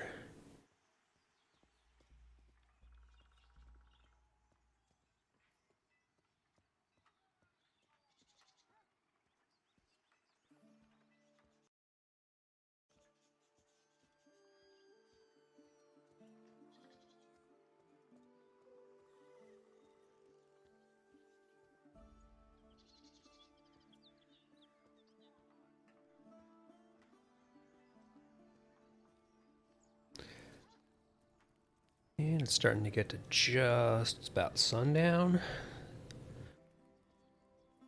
So luckily, I'll be going along an actual road here and not... shouldn't have to do any overlanding for this.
Cantu, stay there.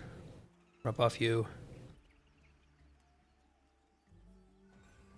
You don't want a buff.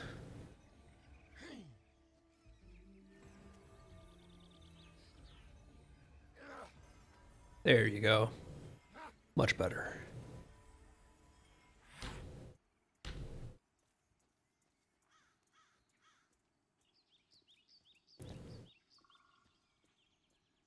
I mean, at these lower levels especially, any of the buffs are really, really noticeable. So, buff all the people you can see.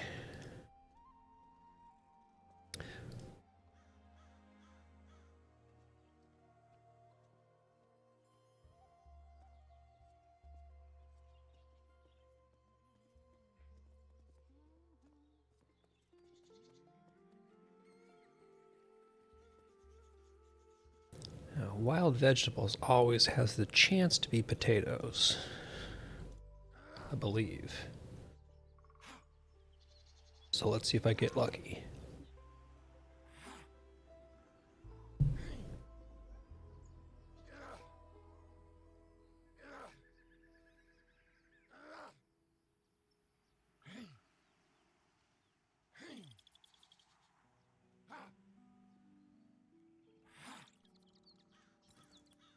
Wild onions.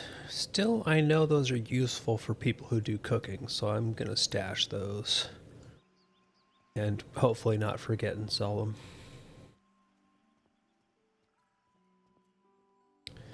Which I would never do.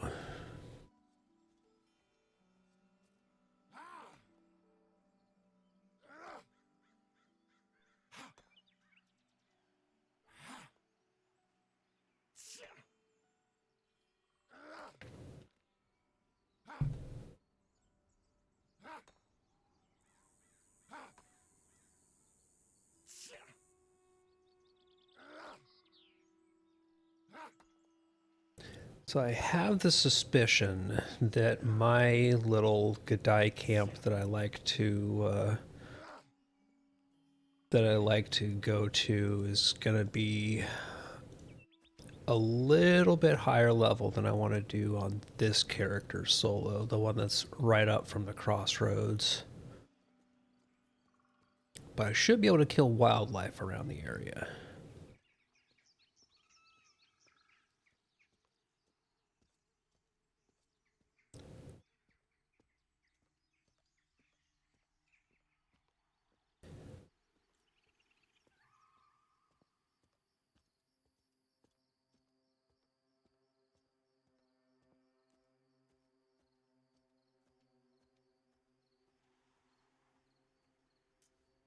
And heavy lift 2. Done. Awesome.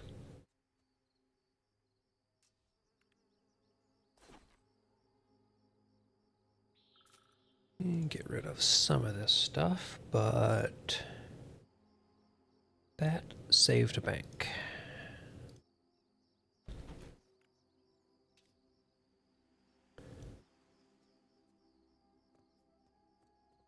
And blackberry bush, because I know Vin likes blackberries.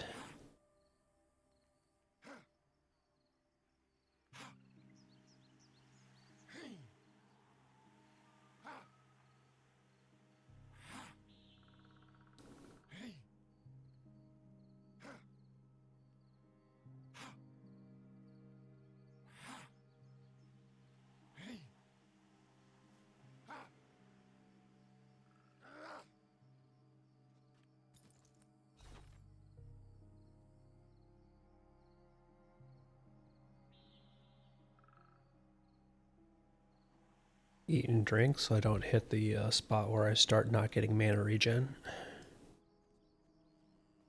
Okay, so what do I have here? Fire beetle is dark blue, so start going.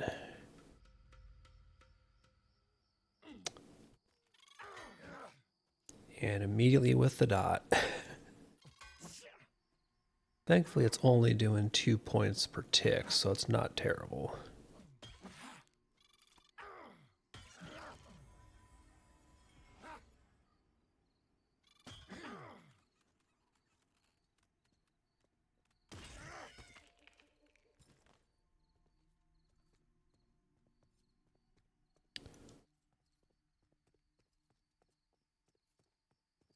So let's see what... Now, actually, I want to take a quick peek down here, because there are periodic good ore spawns around here. This is a nice little... Oh. And I held shift for too long.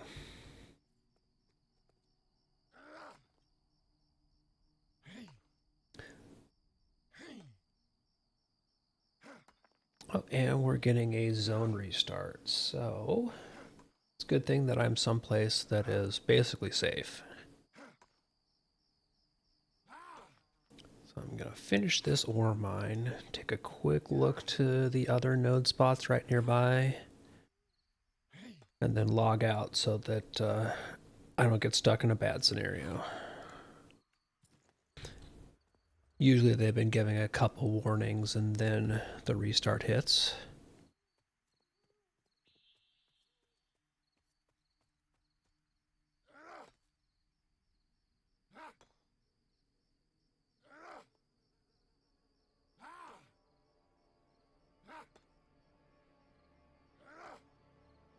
So I'm going to be just a little cheeky and mine a couple of ore nodes before logging out for the restart. There's the second warning, which means it's going to go down shortly. But I should be able to finish this node in camp first. Knock on wood.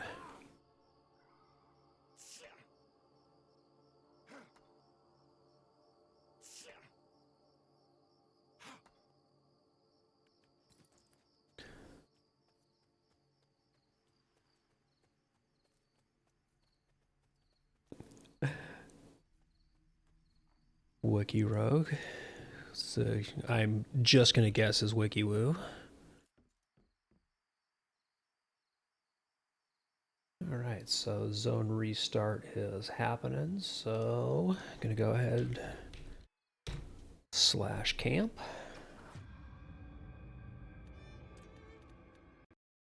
And give them some time to take that down. Which I suppose is as good a time as any for another mini break. But it's kind of a bummer because I just got back from a break.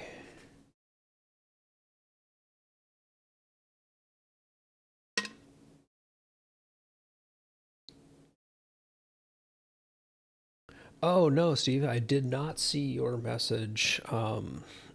It might have been because chat was just scrolling really quickly at that time, or I might have completely not been watching. Yeah, if you've got a level 4 shaman, the little camp right up to the right up the road from Crossroads there, that's on that ridge there, we could absolutely wreck that place, I'm sure. So when the zone's back up, definitely would love to get some duo action going.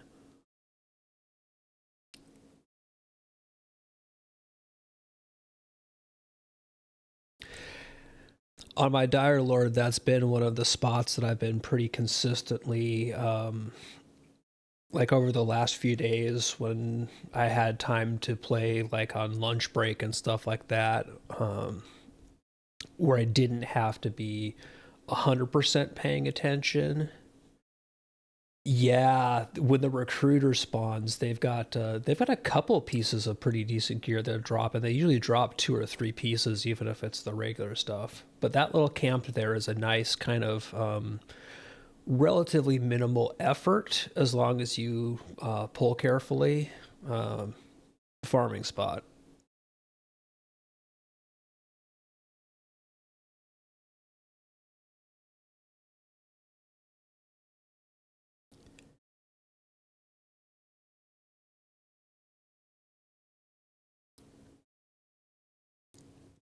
So yeah, I think the recruiter there drops. They're one of the mobs that drops the wagon wheel shield, right?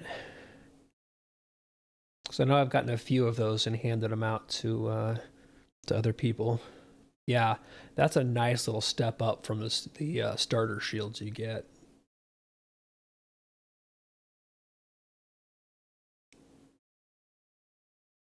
But yeah, I really like that little mini like single ridge camp there because you have a combination of single, double, and sometimes triple pulls, but they're manageable. There's a couple of resource spawns that periodically will come. There's, each side of the camp has an Asherite spawn, and this side that's close to the rabbits has a periodic camp spawn as well.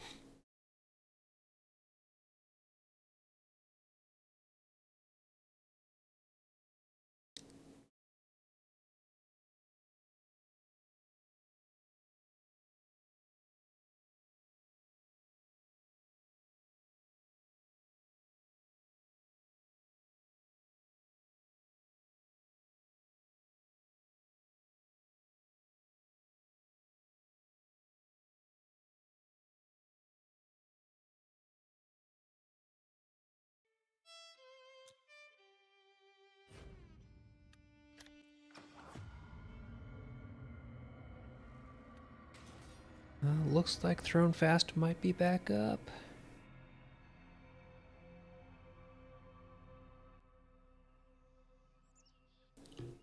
It would appear that we may be live again.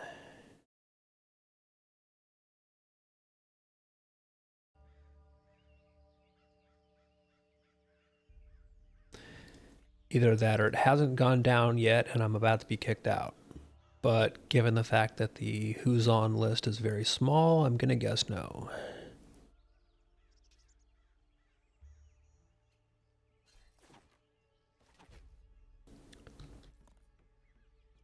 Oh yeah, and everything is reset to the doors being closed, so we are definitely back up and live. Awesome. Which means I'm going to take a quick peek and see if I get ore node respawns.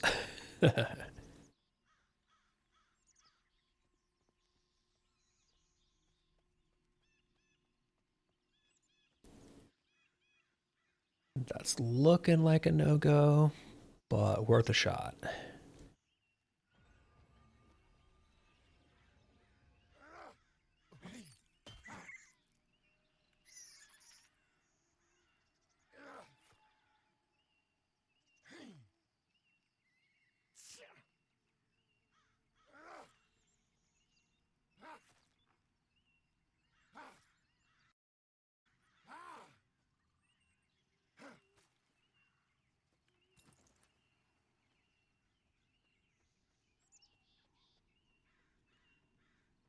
Take a look down the road here, I think. Oh, cool, one of my castable rights is up.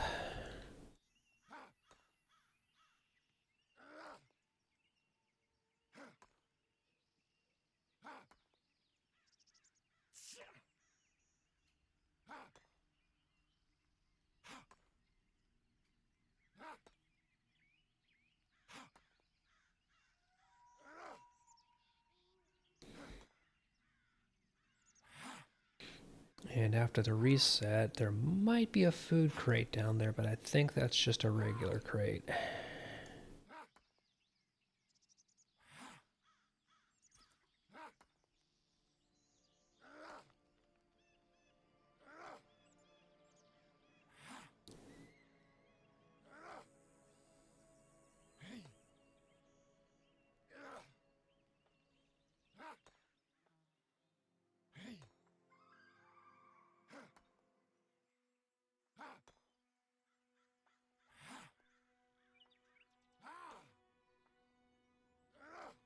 One thing I have not played around with is crafting better gathering tools.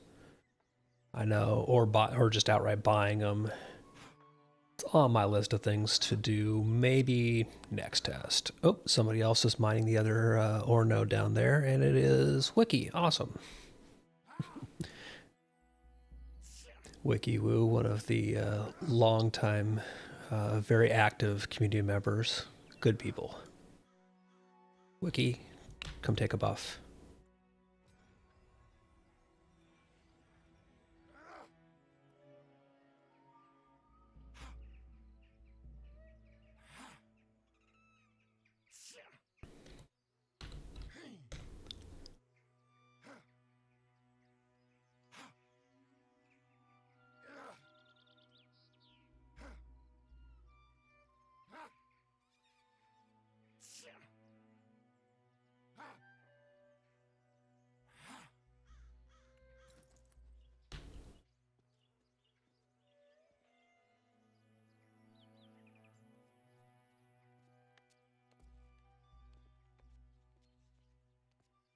All right, well, got one ore node out of this reset.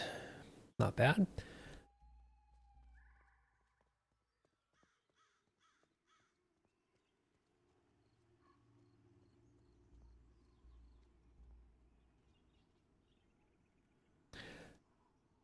Oh, hey, Palolan, I'm gonna guess? Yeah, I mostly I mostly hop around on other people's streams. I don't really tend to stream myself um, because it's actual work. But good to see you here. I always say I'm going to do it more often, but then I usually just end up on other people's stuff.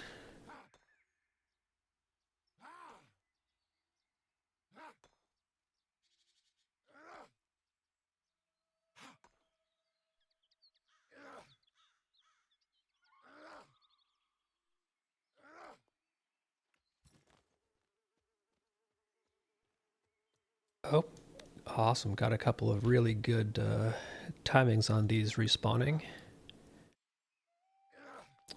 And Wiki's already left the area, so I don't feel bad about stealing the ore nodes from him.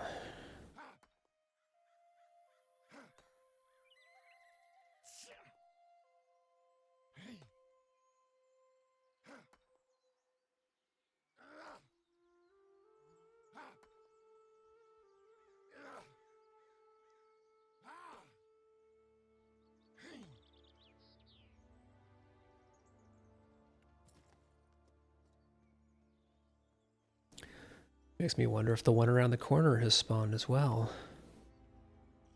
And no dice.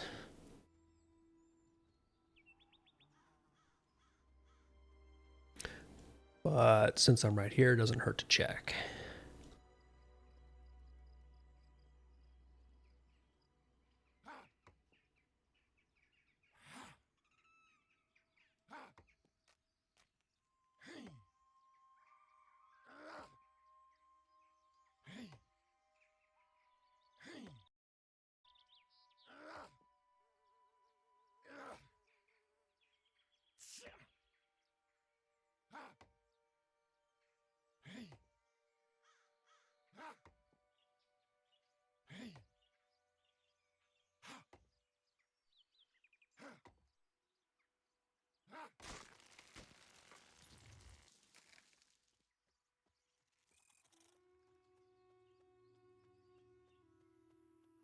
All right, so the area I'm heading, and I know that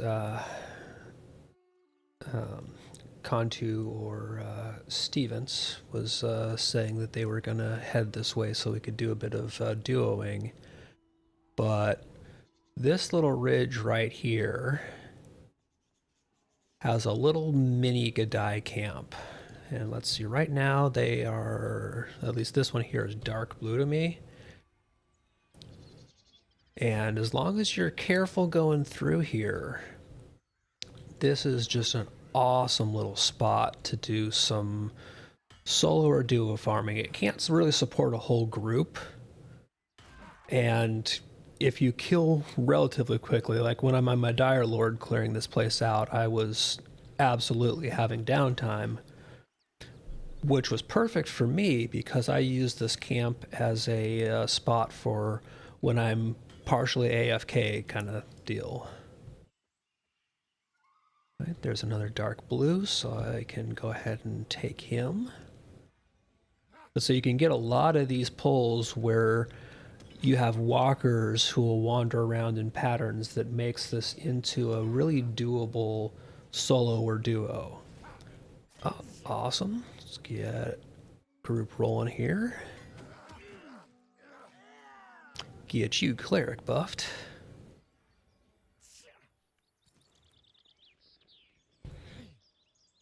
And I'm gonna get some mana back.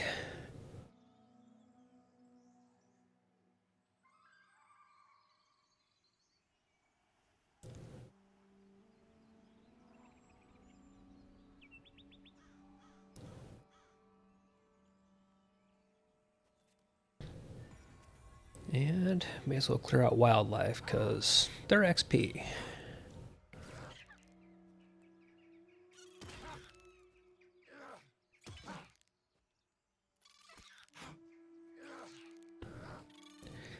Two healers went into a camp. 20 years later, the camp was cleared.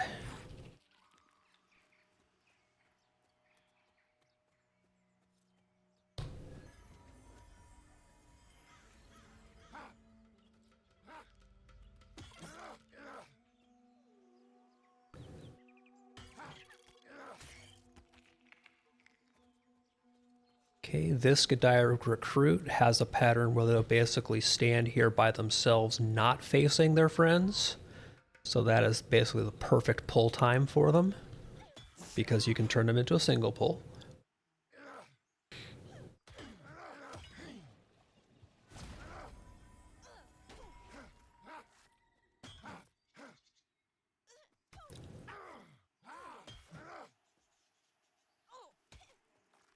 The one thing they've done with the tuning of the current way that mobs kind of aggro or link with themselves is that mobs which are actually facing each other and can see each other are aware of what's happening to their buddies.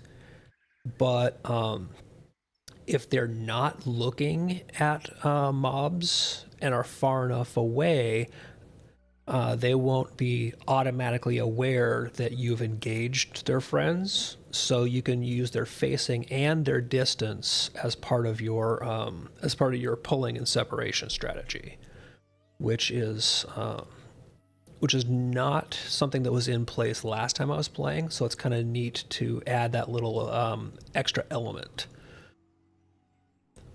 So these ones here, there's two whites and a dark blue. So I want to wait until this recruit here turns around and starts walking up the incline there, so that we can make this into a white and a dark blue pull, not a 3 pull with 2 whites.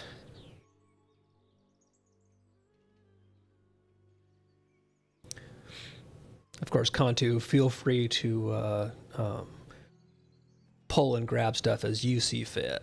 All right, I should be able to... Perfect.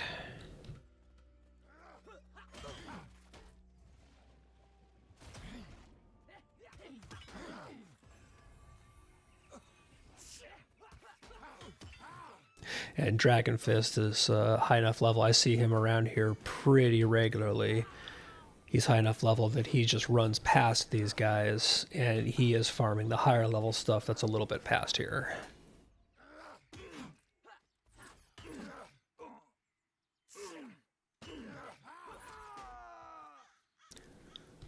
Awesome, nice quick double kill. But with the addition of the pathing and facing that they've got going on with the aggro system right now, it lets you do things like that where we can use the mob's facing and directions to pull a little bit more strategically rather than the just everything is proximity or nothing. And yeah, that that recruit there is a really good single pull right now. Good catch.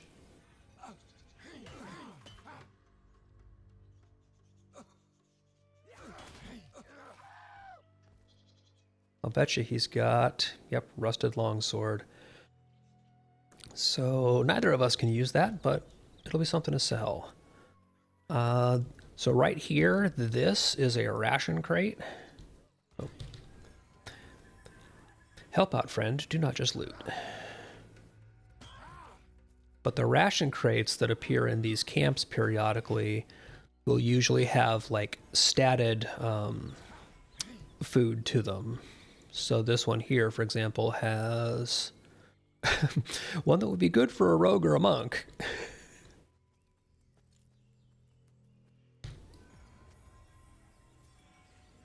But they're always good to check out. Oh, resist, you jerk wolf. So up in that rock formation ahead here, there's 2 different spots where ore frequently spawns. So I always like to check that when we're this close. Let's see. But of course, Dragon Fist might have gone through here and gotten it because he's doing the hemp plant up there. So this little area right around here, there's 2 different ore spawns that can hit here. Neither one of them is up though.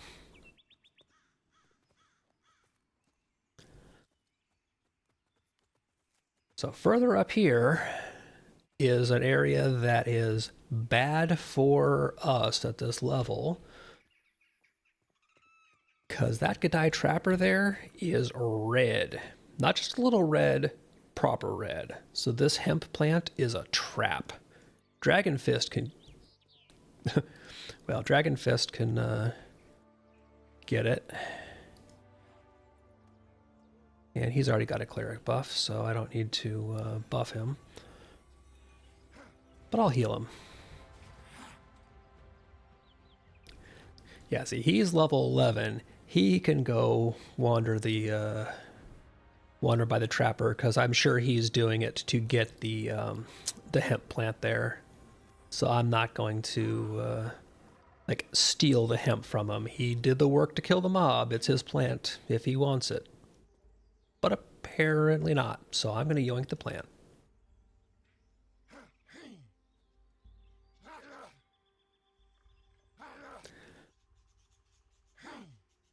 I just never want to be that jerk who takes advantage of somebody else doing the work to clear a safe spot to a resource to grab the resource.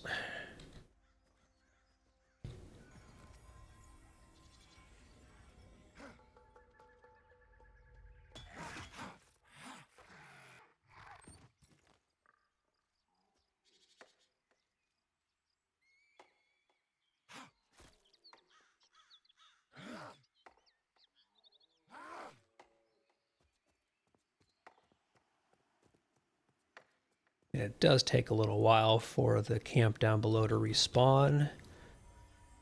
So you usually have to supplement it by either some AFK breaks or by coming up here and clearing some wildlife. Grab some mana while we kill this howler.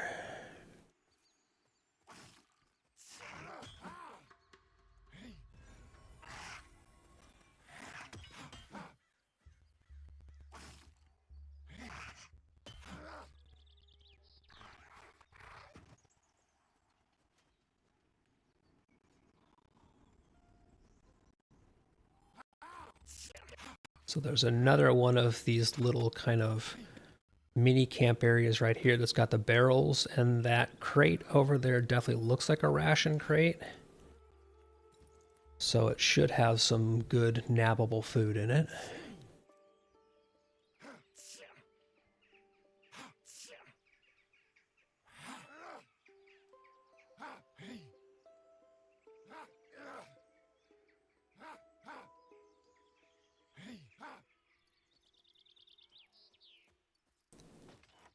And nope, it's empty.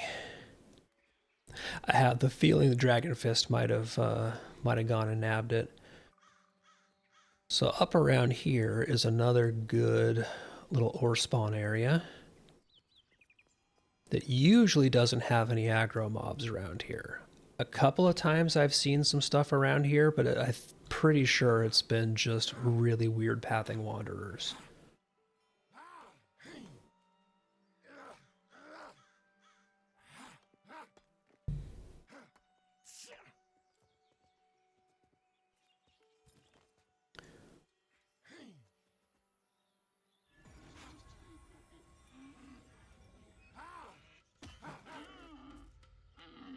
Oh, Homercles' corpse. Another community member I've seen around a lot.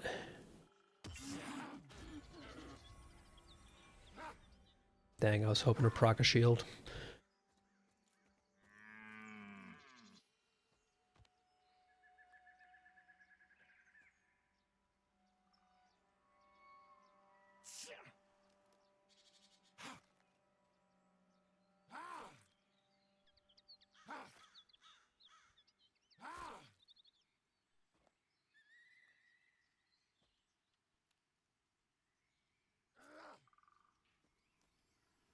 This is where I wish I had enchanter buffs.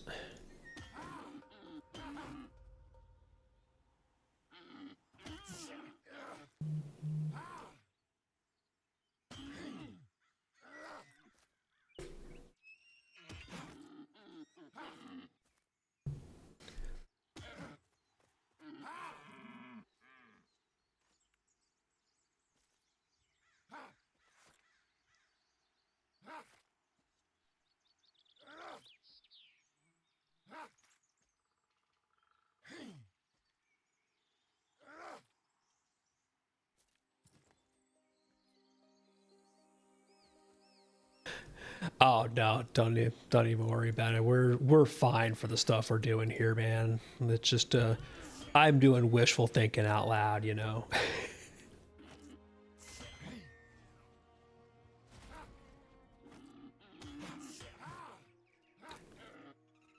It's mostly that I am not being careful with my mana because I'm being lazy because, feeling safe in a group. My bad habits should not be encouraged.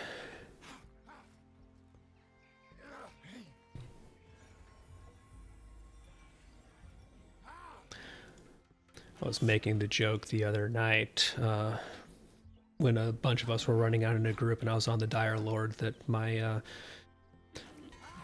strategy is to pull first and con third when I'm tanking. Oh, and that Asherite ore is back respawned already, so nice little spot here. We've got Asherite ahead of us and behind us.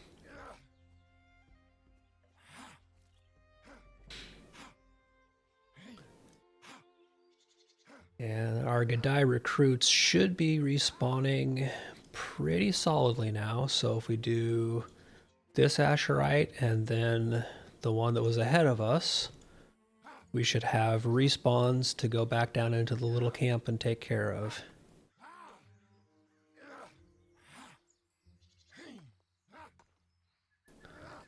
Kind of the good and bad thing about this camp is you have to supplement it by doing other things, but there's so many resources all around here.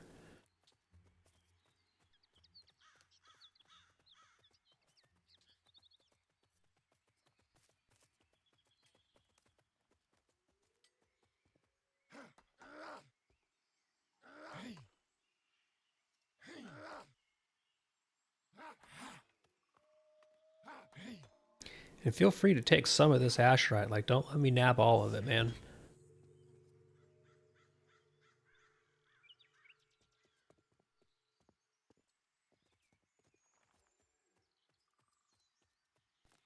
Like, even if it's just you selling it, like, make that money.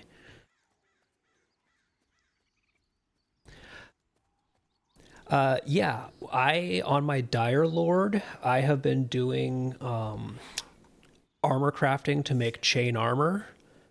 And so that's one reason why at level 4 I'm basically wearing all chain on this cleric here, is because I made it on my Dire Lord and transferred it over.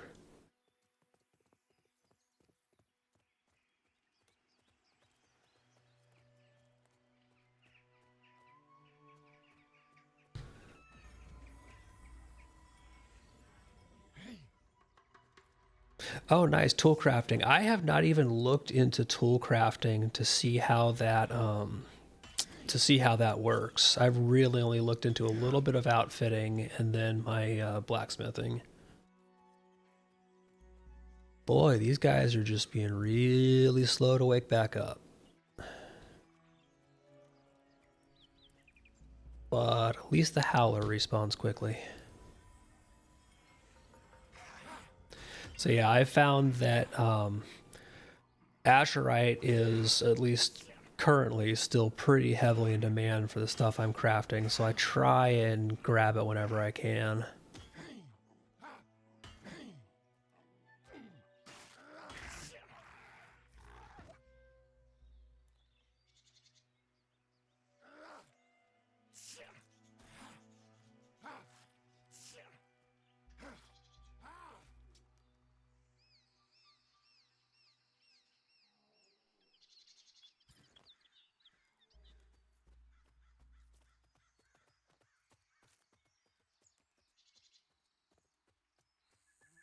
One thing you'll see a lot of is what Dragon Fist is doing here.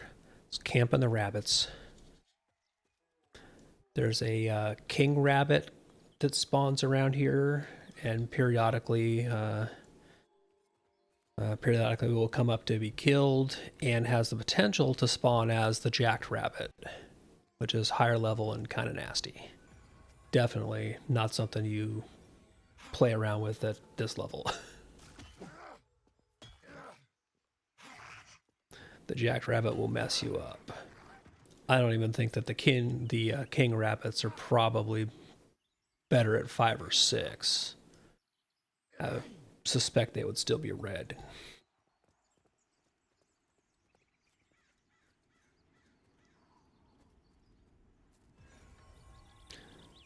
And the bat's yellow, so it'll be good XP for 2.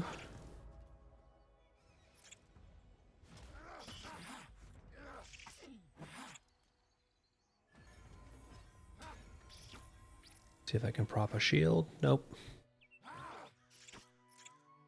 That's one thing I'm definitely waiting for, like Joppa was saying earlier, is controllable shields will be really good to fill out the cleric kit.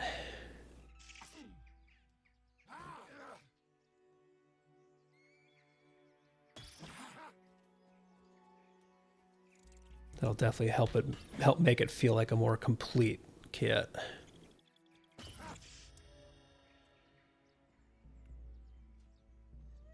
Ooh, and that is level 5. Awesome.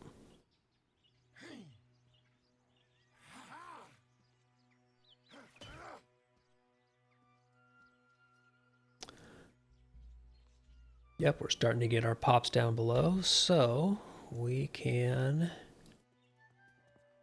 swing around and start the Gadai loop again.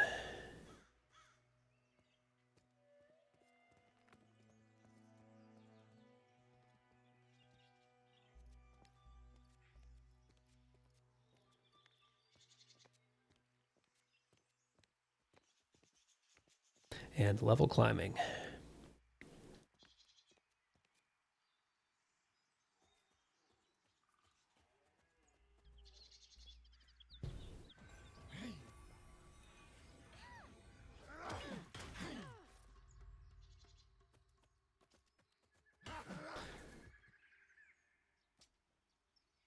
Learn my cleanse poison skill here real quick. Remedy. And now I have the Black Crow stuck in my head because I'm old.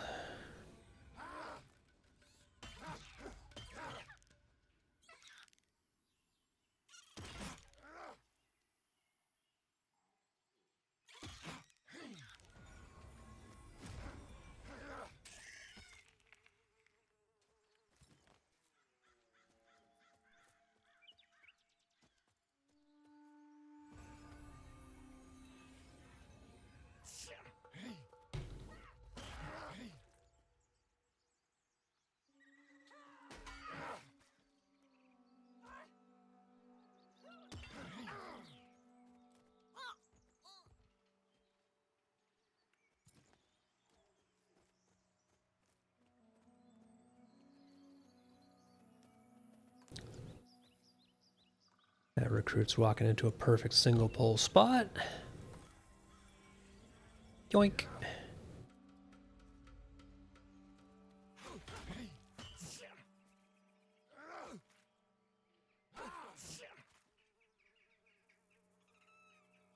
After this one, I'm going to sit for a second and just get a bit of mana back, because the next one is definitely 2.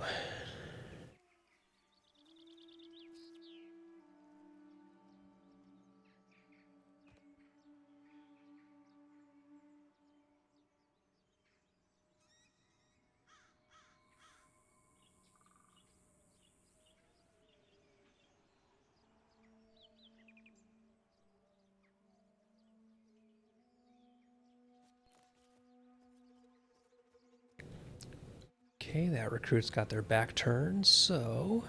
Oh, that was a bad respawn time, but... good. That third recruit spawned in just before Censure went off, but I don't think they were aware of the world yet, so they didn't count. Because that should have been a 3-pull.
There we go, that's better.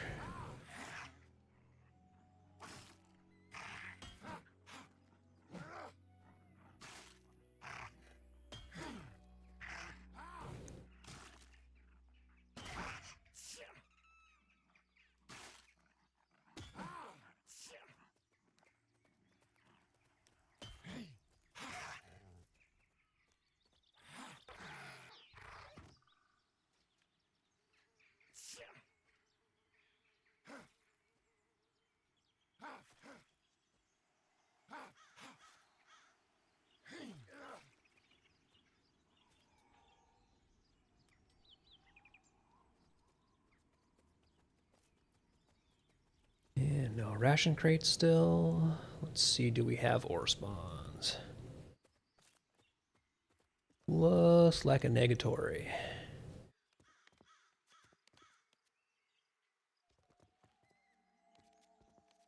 Nope.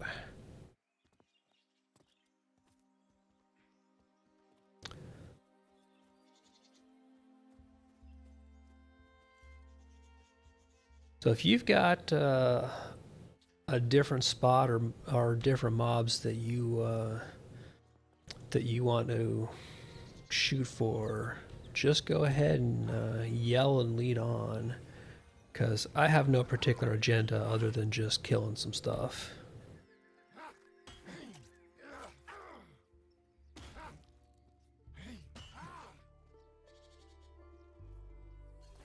Although probably should go back to Crossroads and sell before too much longer.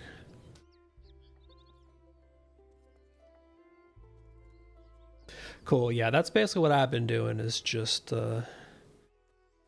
getting some casual XP.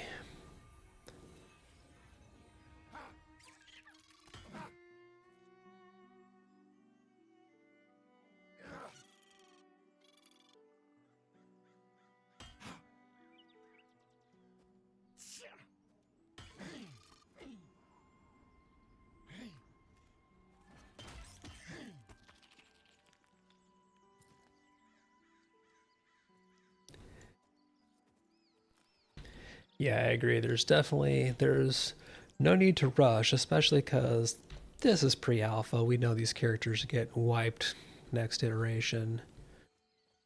There's one of those sneaky tree trappers. I see you there.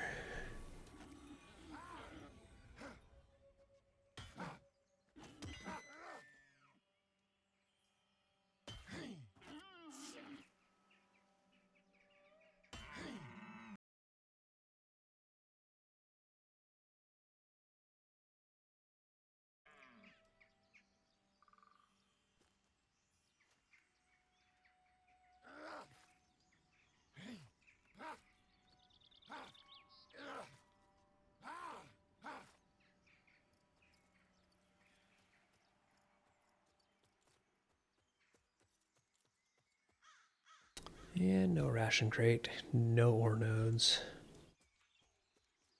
but plenty of wildlife.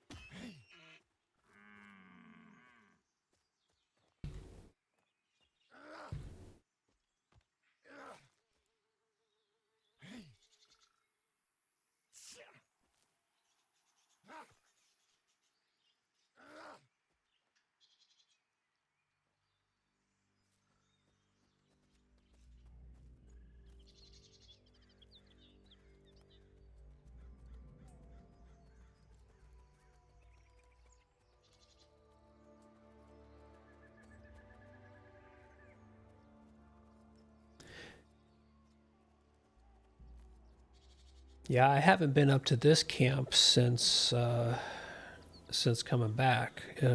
I'm guessing it's the same as it used to be.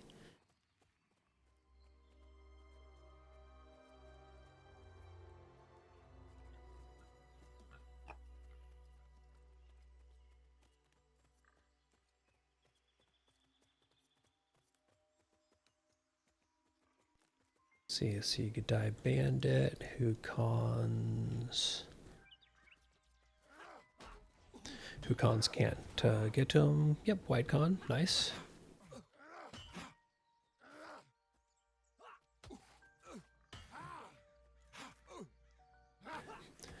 This is another spot that used to be really heavily contested in other testing sessions because there were just not enough places for groups between like 4 and 8 to grab camps.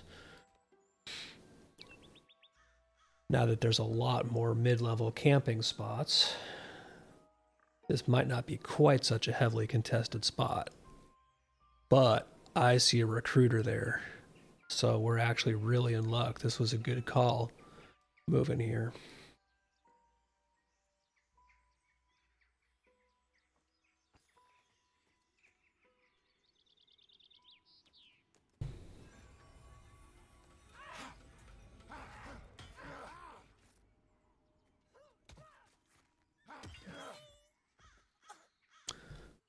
So recruiter is yellow and that recruit is dark blue. So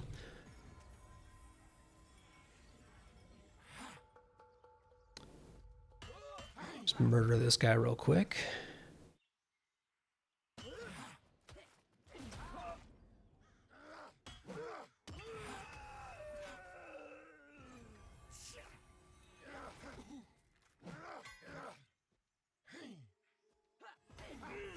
See if I can proc a shield. Nope.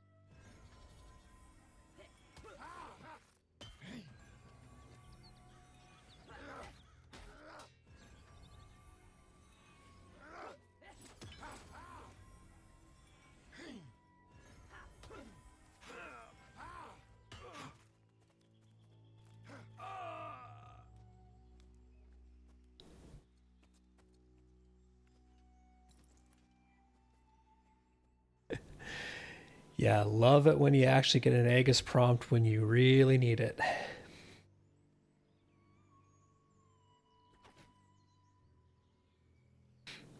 And that's one of the things where when the cleric gets a controllable shield, it'll really come in handy. I've got a tattered cloak right now, so if they drop the normal cloak,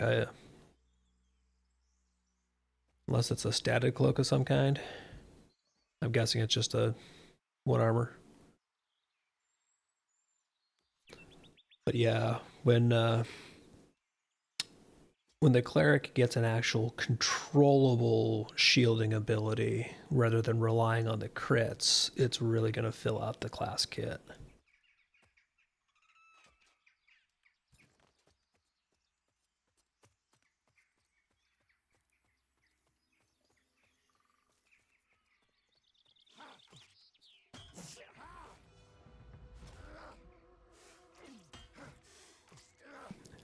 There's somebody running ahead of us moving to the next mobs. Yeah, that's what used to happen in this camp a lot, is that people would just leapfrog from mobs to mobs rather than recognizing it as a taken camp.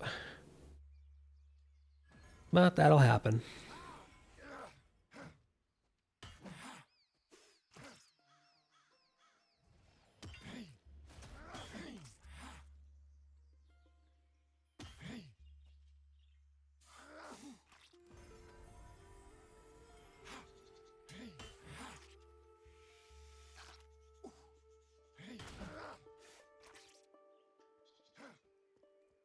Yeah, so unfortunately we've got Gronf leapfrogging us here, moving to the next mobs, but that's what happens when you only have one zone that is available for play.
That was a nasty viper.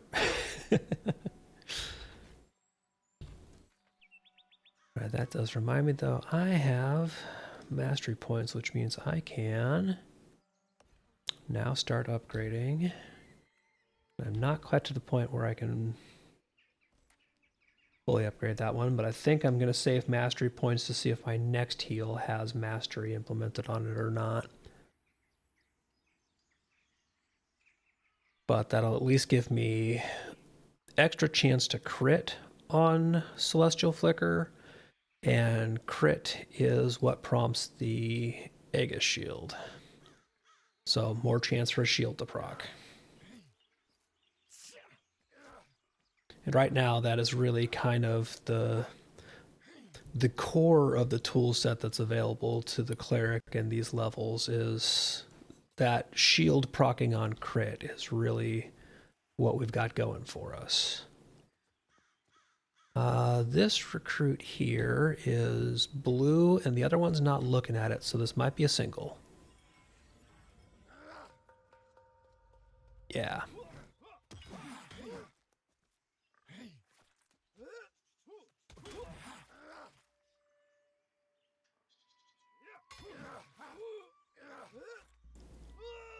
That's good, Motive. I was hoping that they had mastery implemented on the second heal.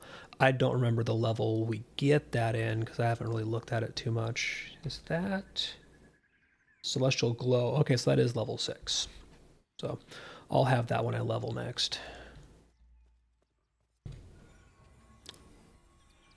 And here's another dark blue coming in.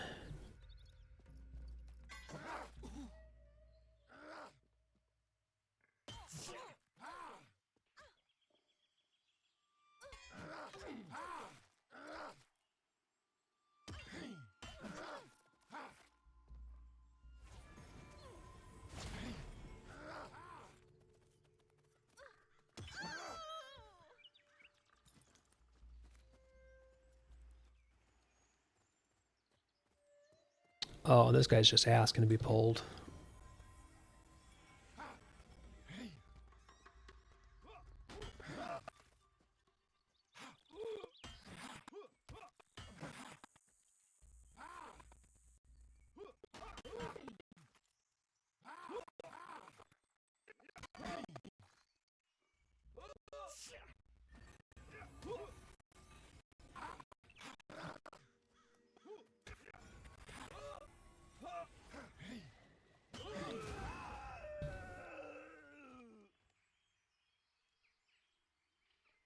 So I wonder what my current spell...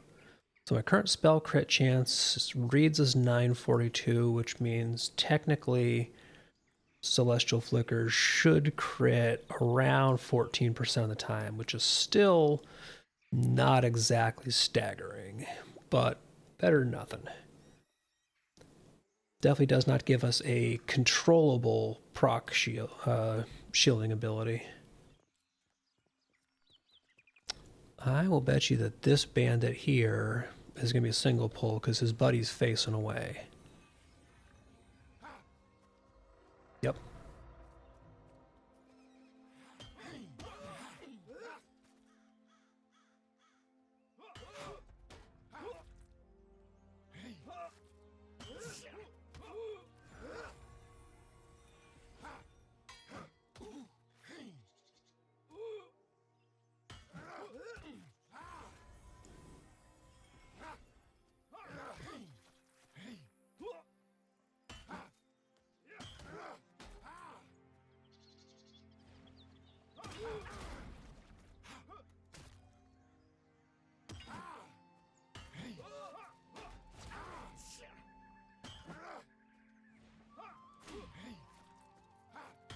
Okay, why can I not heal you?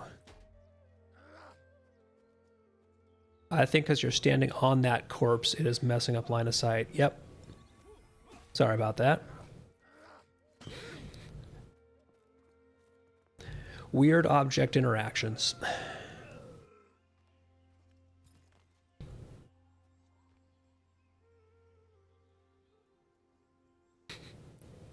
I blame Nalfane for dying where they did. And I believe my food buff is worn out, but I did have batwing skewers. Excellent. And this should give us our last recruit. They're just a dark blue. Oh, there's one more past there.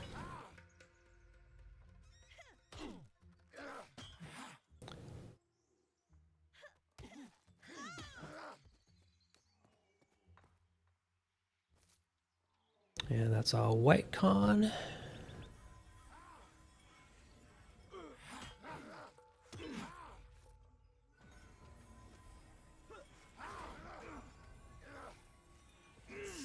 There we go, Proctonagus at least.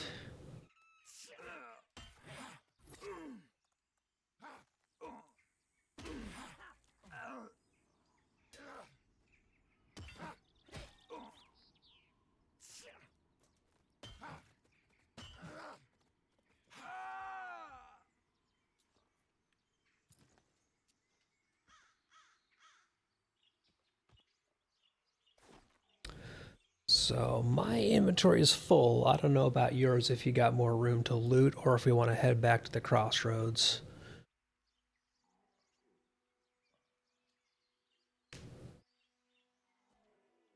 Yeah, I think let's do a cell run here. There's a Viper up ahead, so we might have to fight our way through it if it... Yep.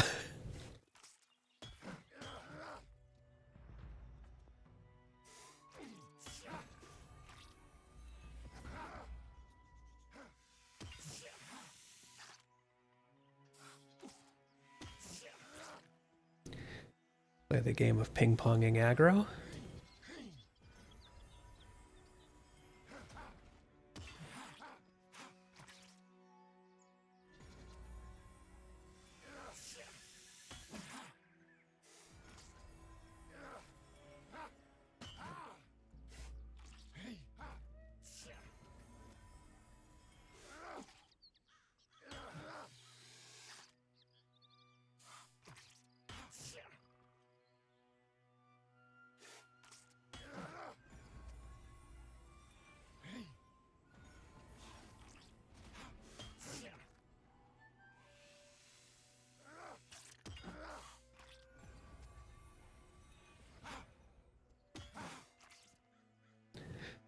I don't think the Viper realizes that we can just outlast it.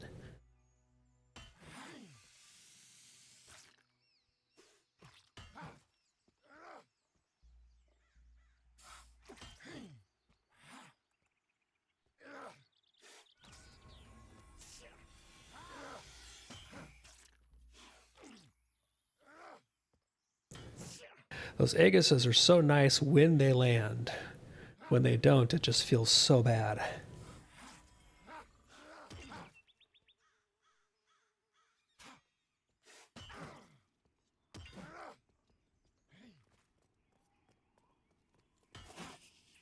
Nice.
Woodland Spider, I don't think is aggro. Indifferent, yep.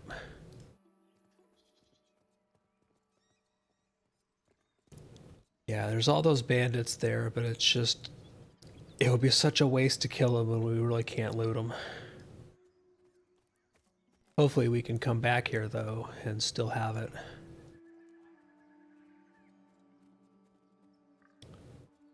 And yeah, that's kind of how I remember it being from earlier iterations of the cleric, is that the second heal was basically just a much improved version of your core heal, but just a nice step up. So that's what I'm definitely looking forward to.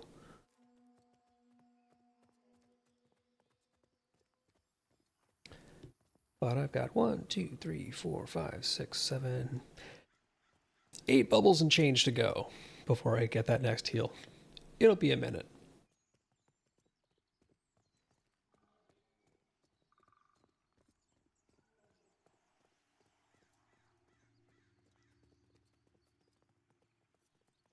Previous test sessions when we had accelerated XP going, I would have said I'll be there shortly.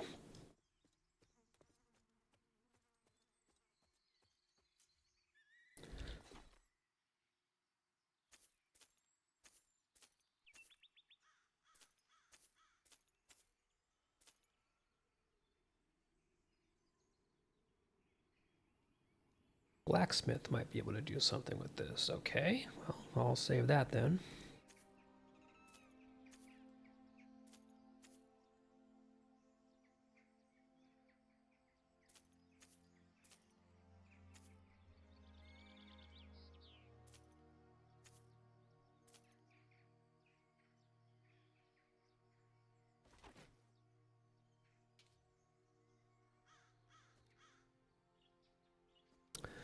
That gives me some nice inventory space open.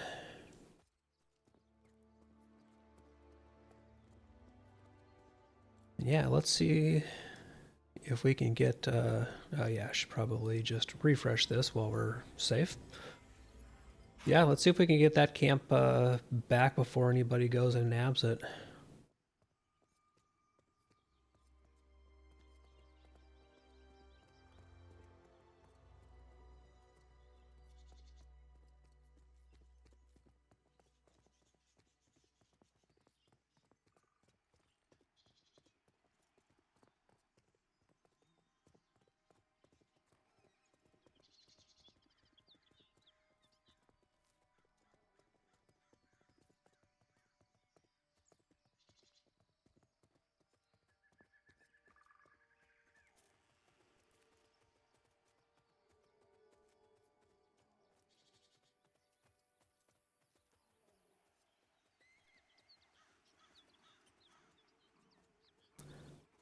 Wonder if there are any changes to the mobs up there at night. I don't think any of those are cycling mobs.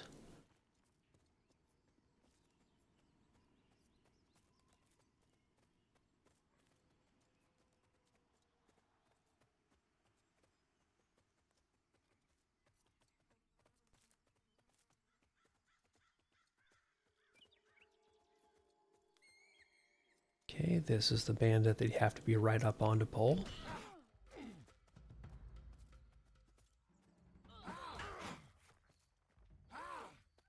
And they're a yellow, so I'm going to pull them just a little bit further back down in case they run.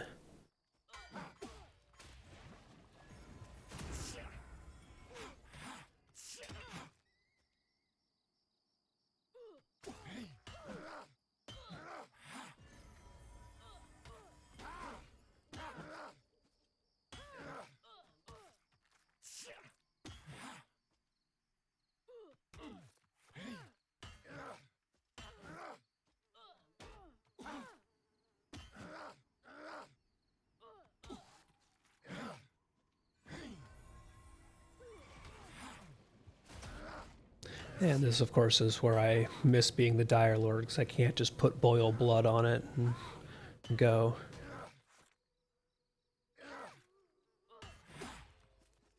Ha, and it ran the way we wanted it to. Excellent.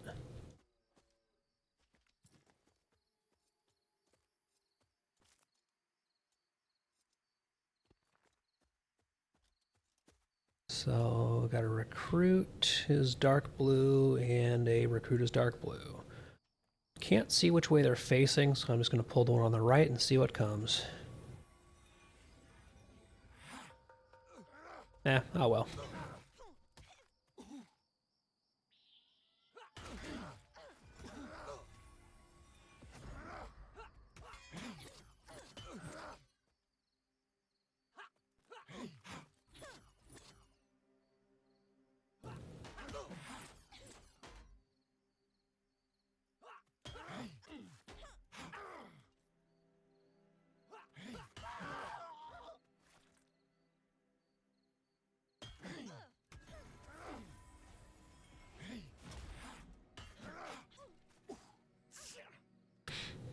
Yeah, Kantu is pointing out that the sound effect for the damage absorb when they hit my Aegis shield is amazing. The just general quality of the ambient sound effects and just all the little environmental stuff that is in the game now compared to the last time I was in and playing is absolutely amazing, and it makes such a big difference and improvement on just the game feeling like a world.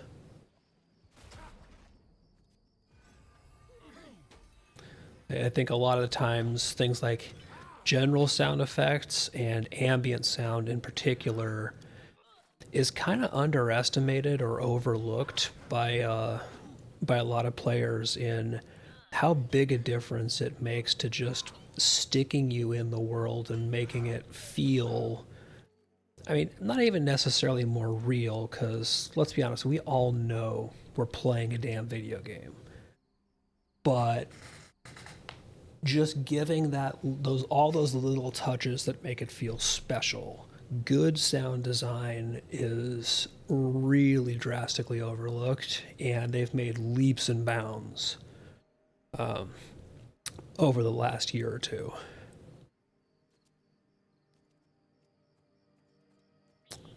Oh man, we've got another Ghost Viper blocking our way here. Of course.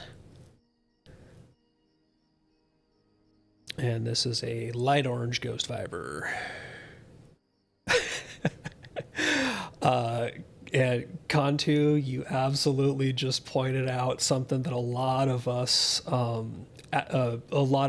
point out as game changer, pardon the pun, in sound design in recent games, which is New World. New World sound design was so absolutely on point.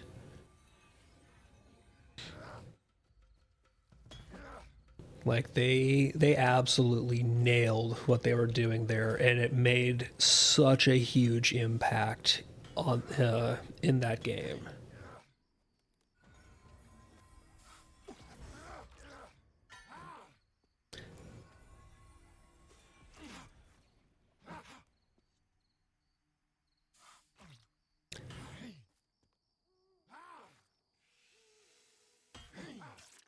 And yes, I am one of the weirdos that actually enjoyed a lot of my time in New World anyway. That is a fun game to run around in. It just didn't have legs uh, for a lot of it.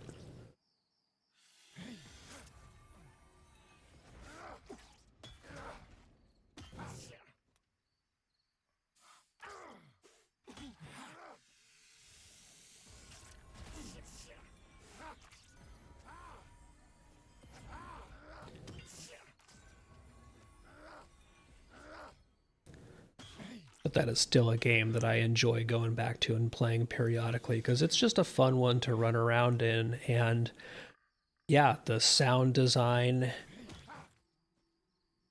really helps stick you in that world and make it feel like you're running around in a place where people have actually thought about the design that goes into it.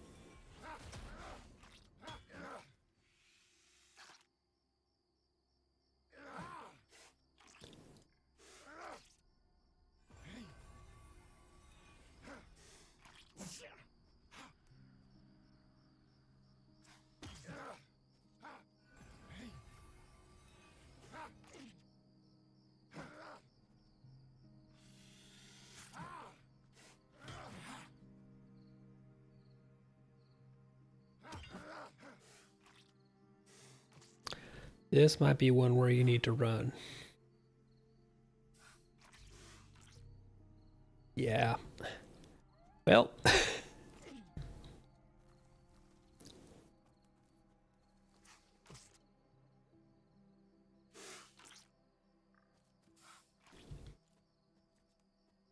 oh, I thought I could land a heal on you, but I think you released just before I did. That was my fault for not calling that out. Sorry.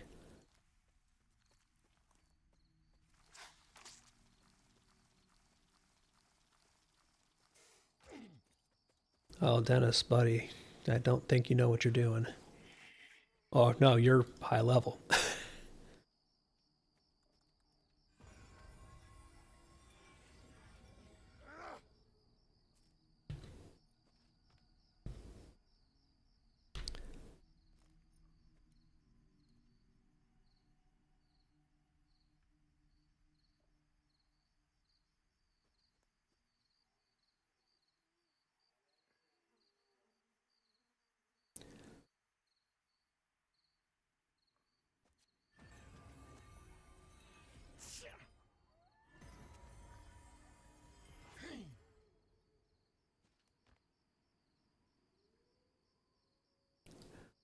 Oh, when I was targeting the other NPC here. Oh wow, I did not think any recruits spawned down here.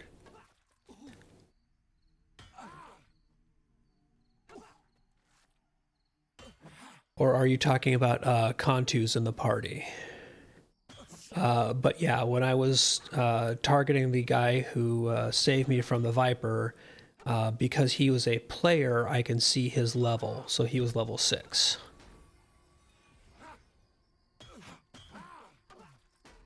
The icon at the end of Contu's health bar in the party display shows an active effect on him, which is the lantern belt, showing that he's wearing a light source.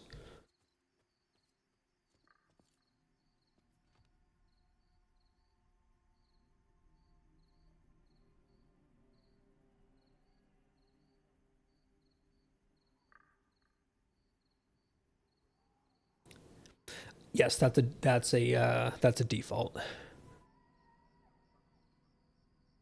We can't see mob level. So, for example, if I target an enemy here, there's no level displayed. I have to hit C to consider them. And in my text window, I see a young buck is indifferent to your presence. The opponent is formidable, but you would have the upper hand. And the text is in dark blue, showing that this is a dark blue con. So we don't by default see enemy levels or threat levels. We just see what level another player is. No, they've gone through a lot of different iterations of that in in uh, different builds. So when the alpha players were in, that might have been something that wasn't in that patch or that build.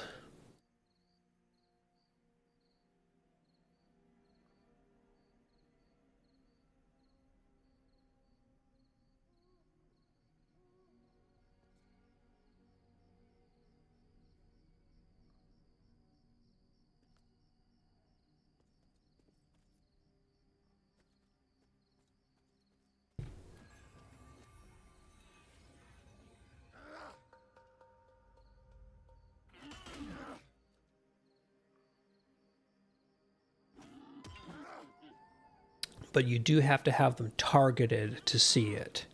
So people running around, you won't see their level displayed just by default above their heads. It'll only be when you have them selected to target.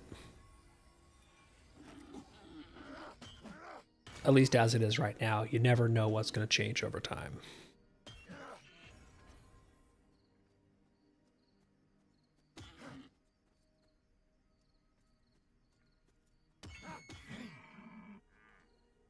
This being pre-alpha, game is in flux.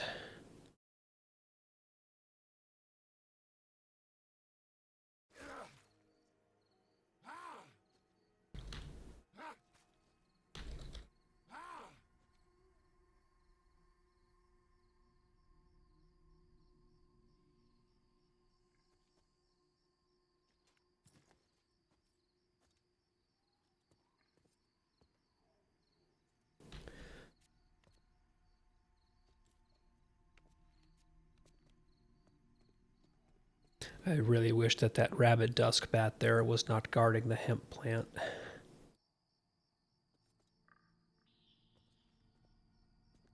It's kind of being a jerk about it.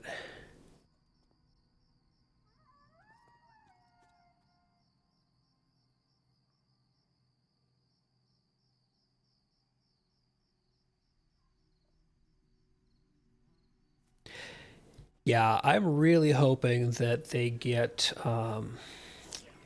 this coming year that we get a lot more of those sessions where the alpha pledges get time in the game.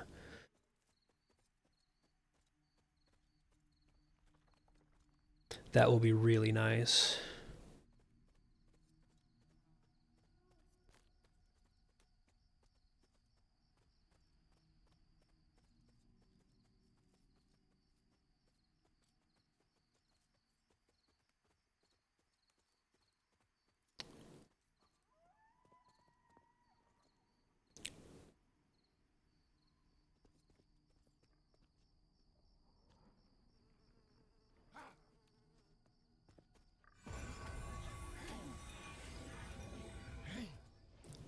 Resist? Jerk.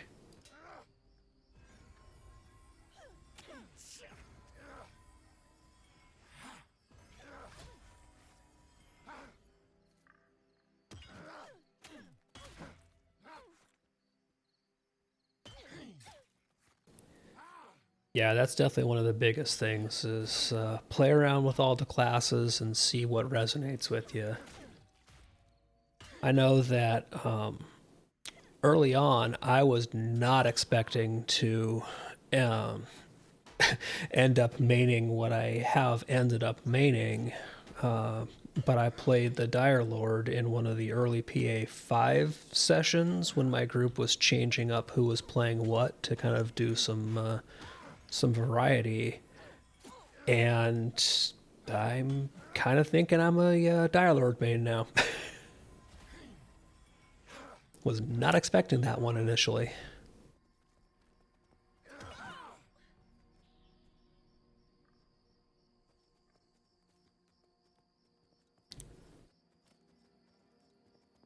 We still got a walker back here.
Dang, 83 AC and leather. I'm at 88 and mostly chains, so you're doing good. Yeah, a lot of people are waiting to see how Bard and Necro uh, end up panning out if they make it into if they make it into launch classes, like what that looks like.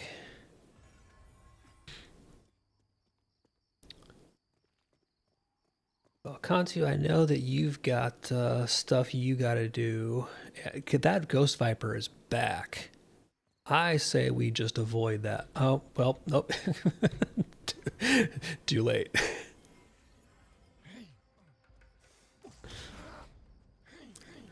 Gonna say this might be a good time to just bounce back to the crossroads, but let's see if we can get this guy down. We're going in with at least full resources, so there's that.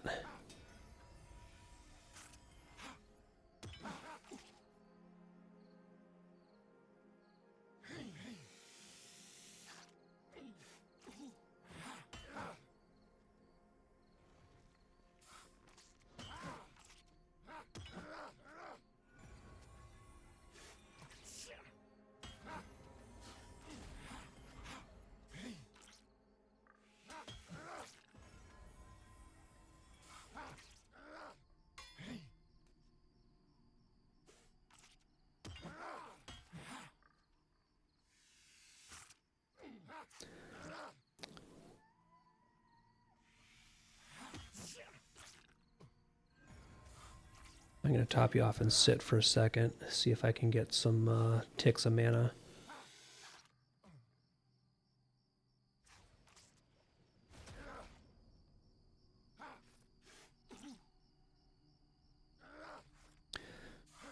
Then I'll bounce up and toss a bunch of healing into you.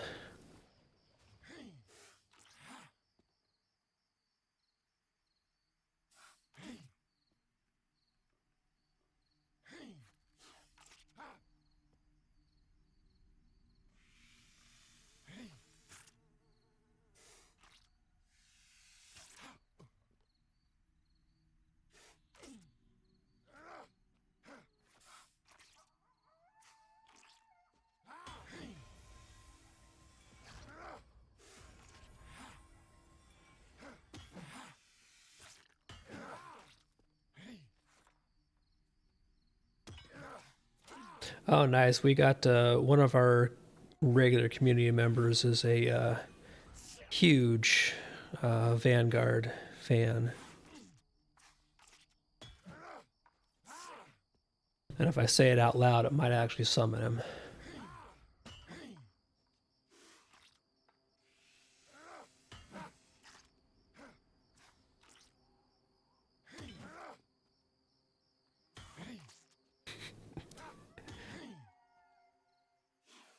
Yes, the comedy gold of two healers sitting here just whacking away on an orange mob.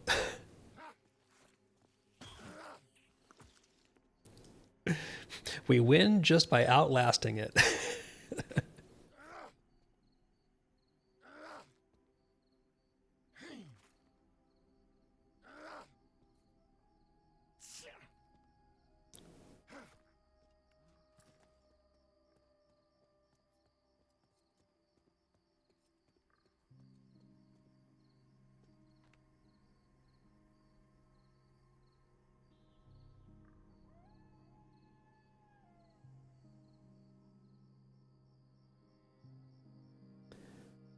But yeah, I think this is probably a good place to bounce back, sell some stuff. 'Cause I know you gotta head out and do some stuff, and I was going to take a break and actually do some useful things. But I keep seeing ore down here, so I'm gonna do that. Oh, that was just leftover that somebody didn't finish mining. That's kind of unfortunate.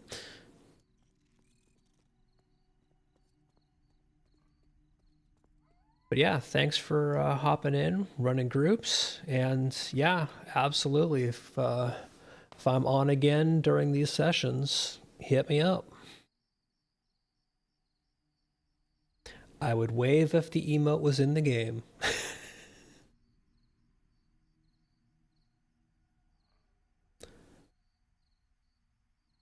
I think what I'm going to do is do the same. I'm going to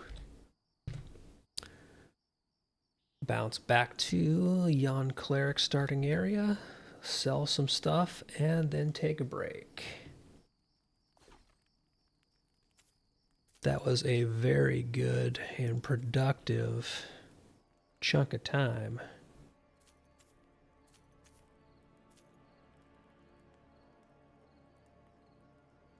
I already have my level 6 spell scroll bought, so I don't need to buy anything. Go throw some crap in the bank.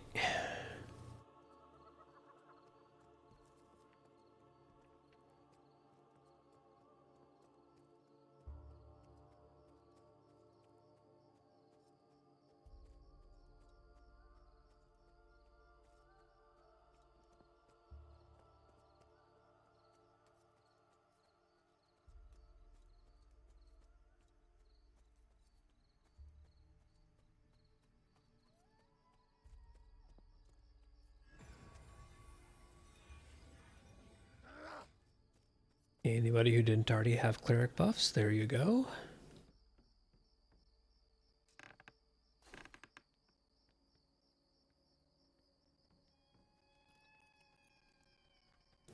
And a lot of these mats are things that I'm ultimately going to transfer over to other characters.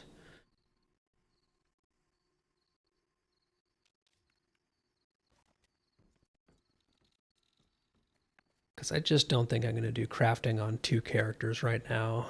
Really just going to do it on the Dire Lord and kind of call it a day there. So let's see who else is on and running stuff. Ah, Mr. Itwiz is still going, and I saw him run by just a minute ago. There's not an easy way to transfer. Really, what you've got to do available to you is have another player take the stuff from your one character, hold it, and log in your alt and get it back from them. There's not a shared bank system right now. I don't know if that is going to be something that they put in down the road or not. I don't remember seeing anything specific about that. Um, yeah, a lot of design decisions really kind of uh, come back to that. So I'm going to go ahead and we're going to rate out to Mr. Itwiz. Let me find him on the list here because he is rolling and still playing Pantheon. So thanks everybody for sticking around, and it was good to actually get some duo action going. I'll probably be back on later tonight. I don't know if I'll be playing Pantheon or Lotro, but it'll be one of the two.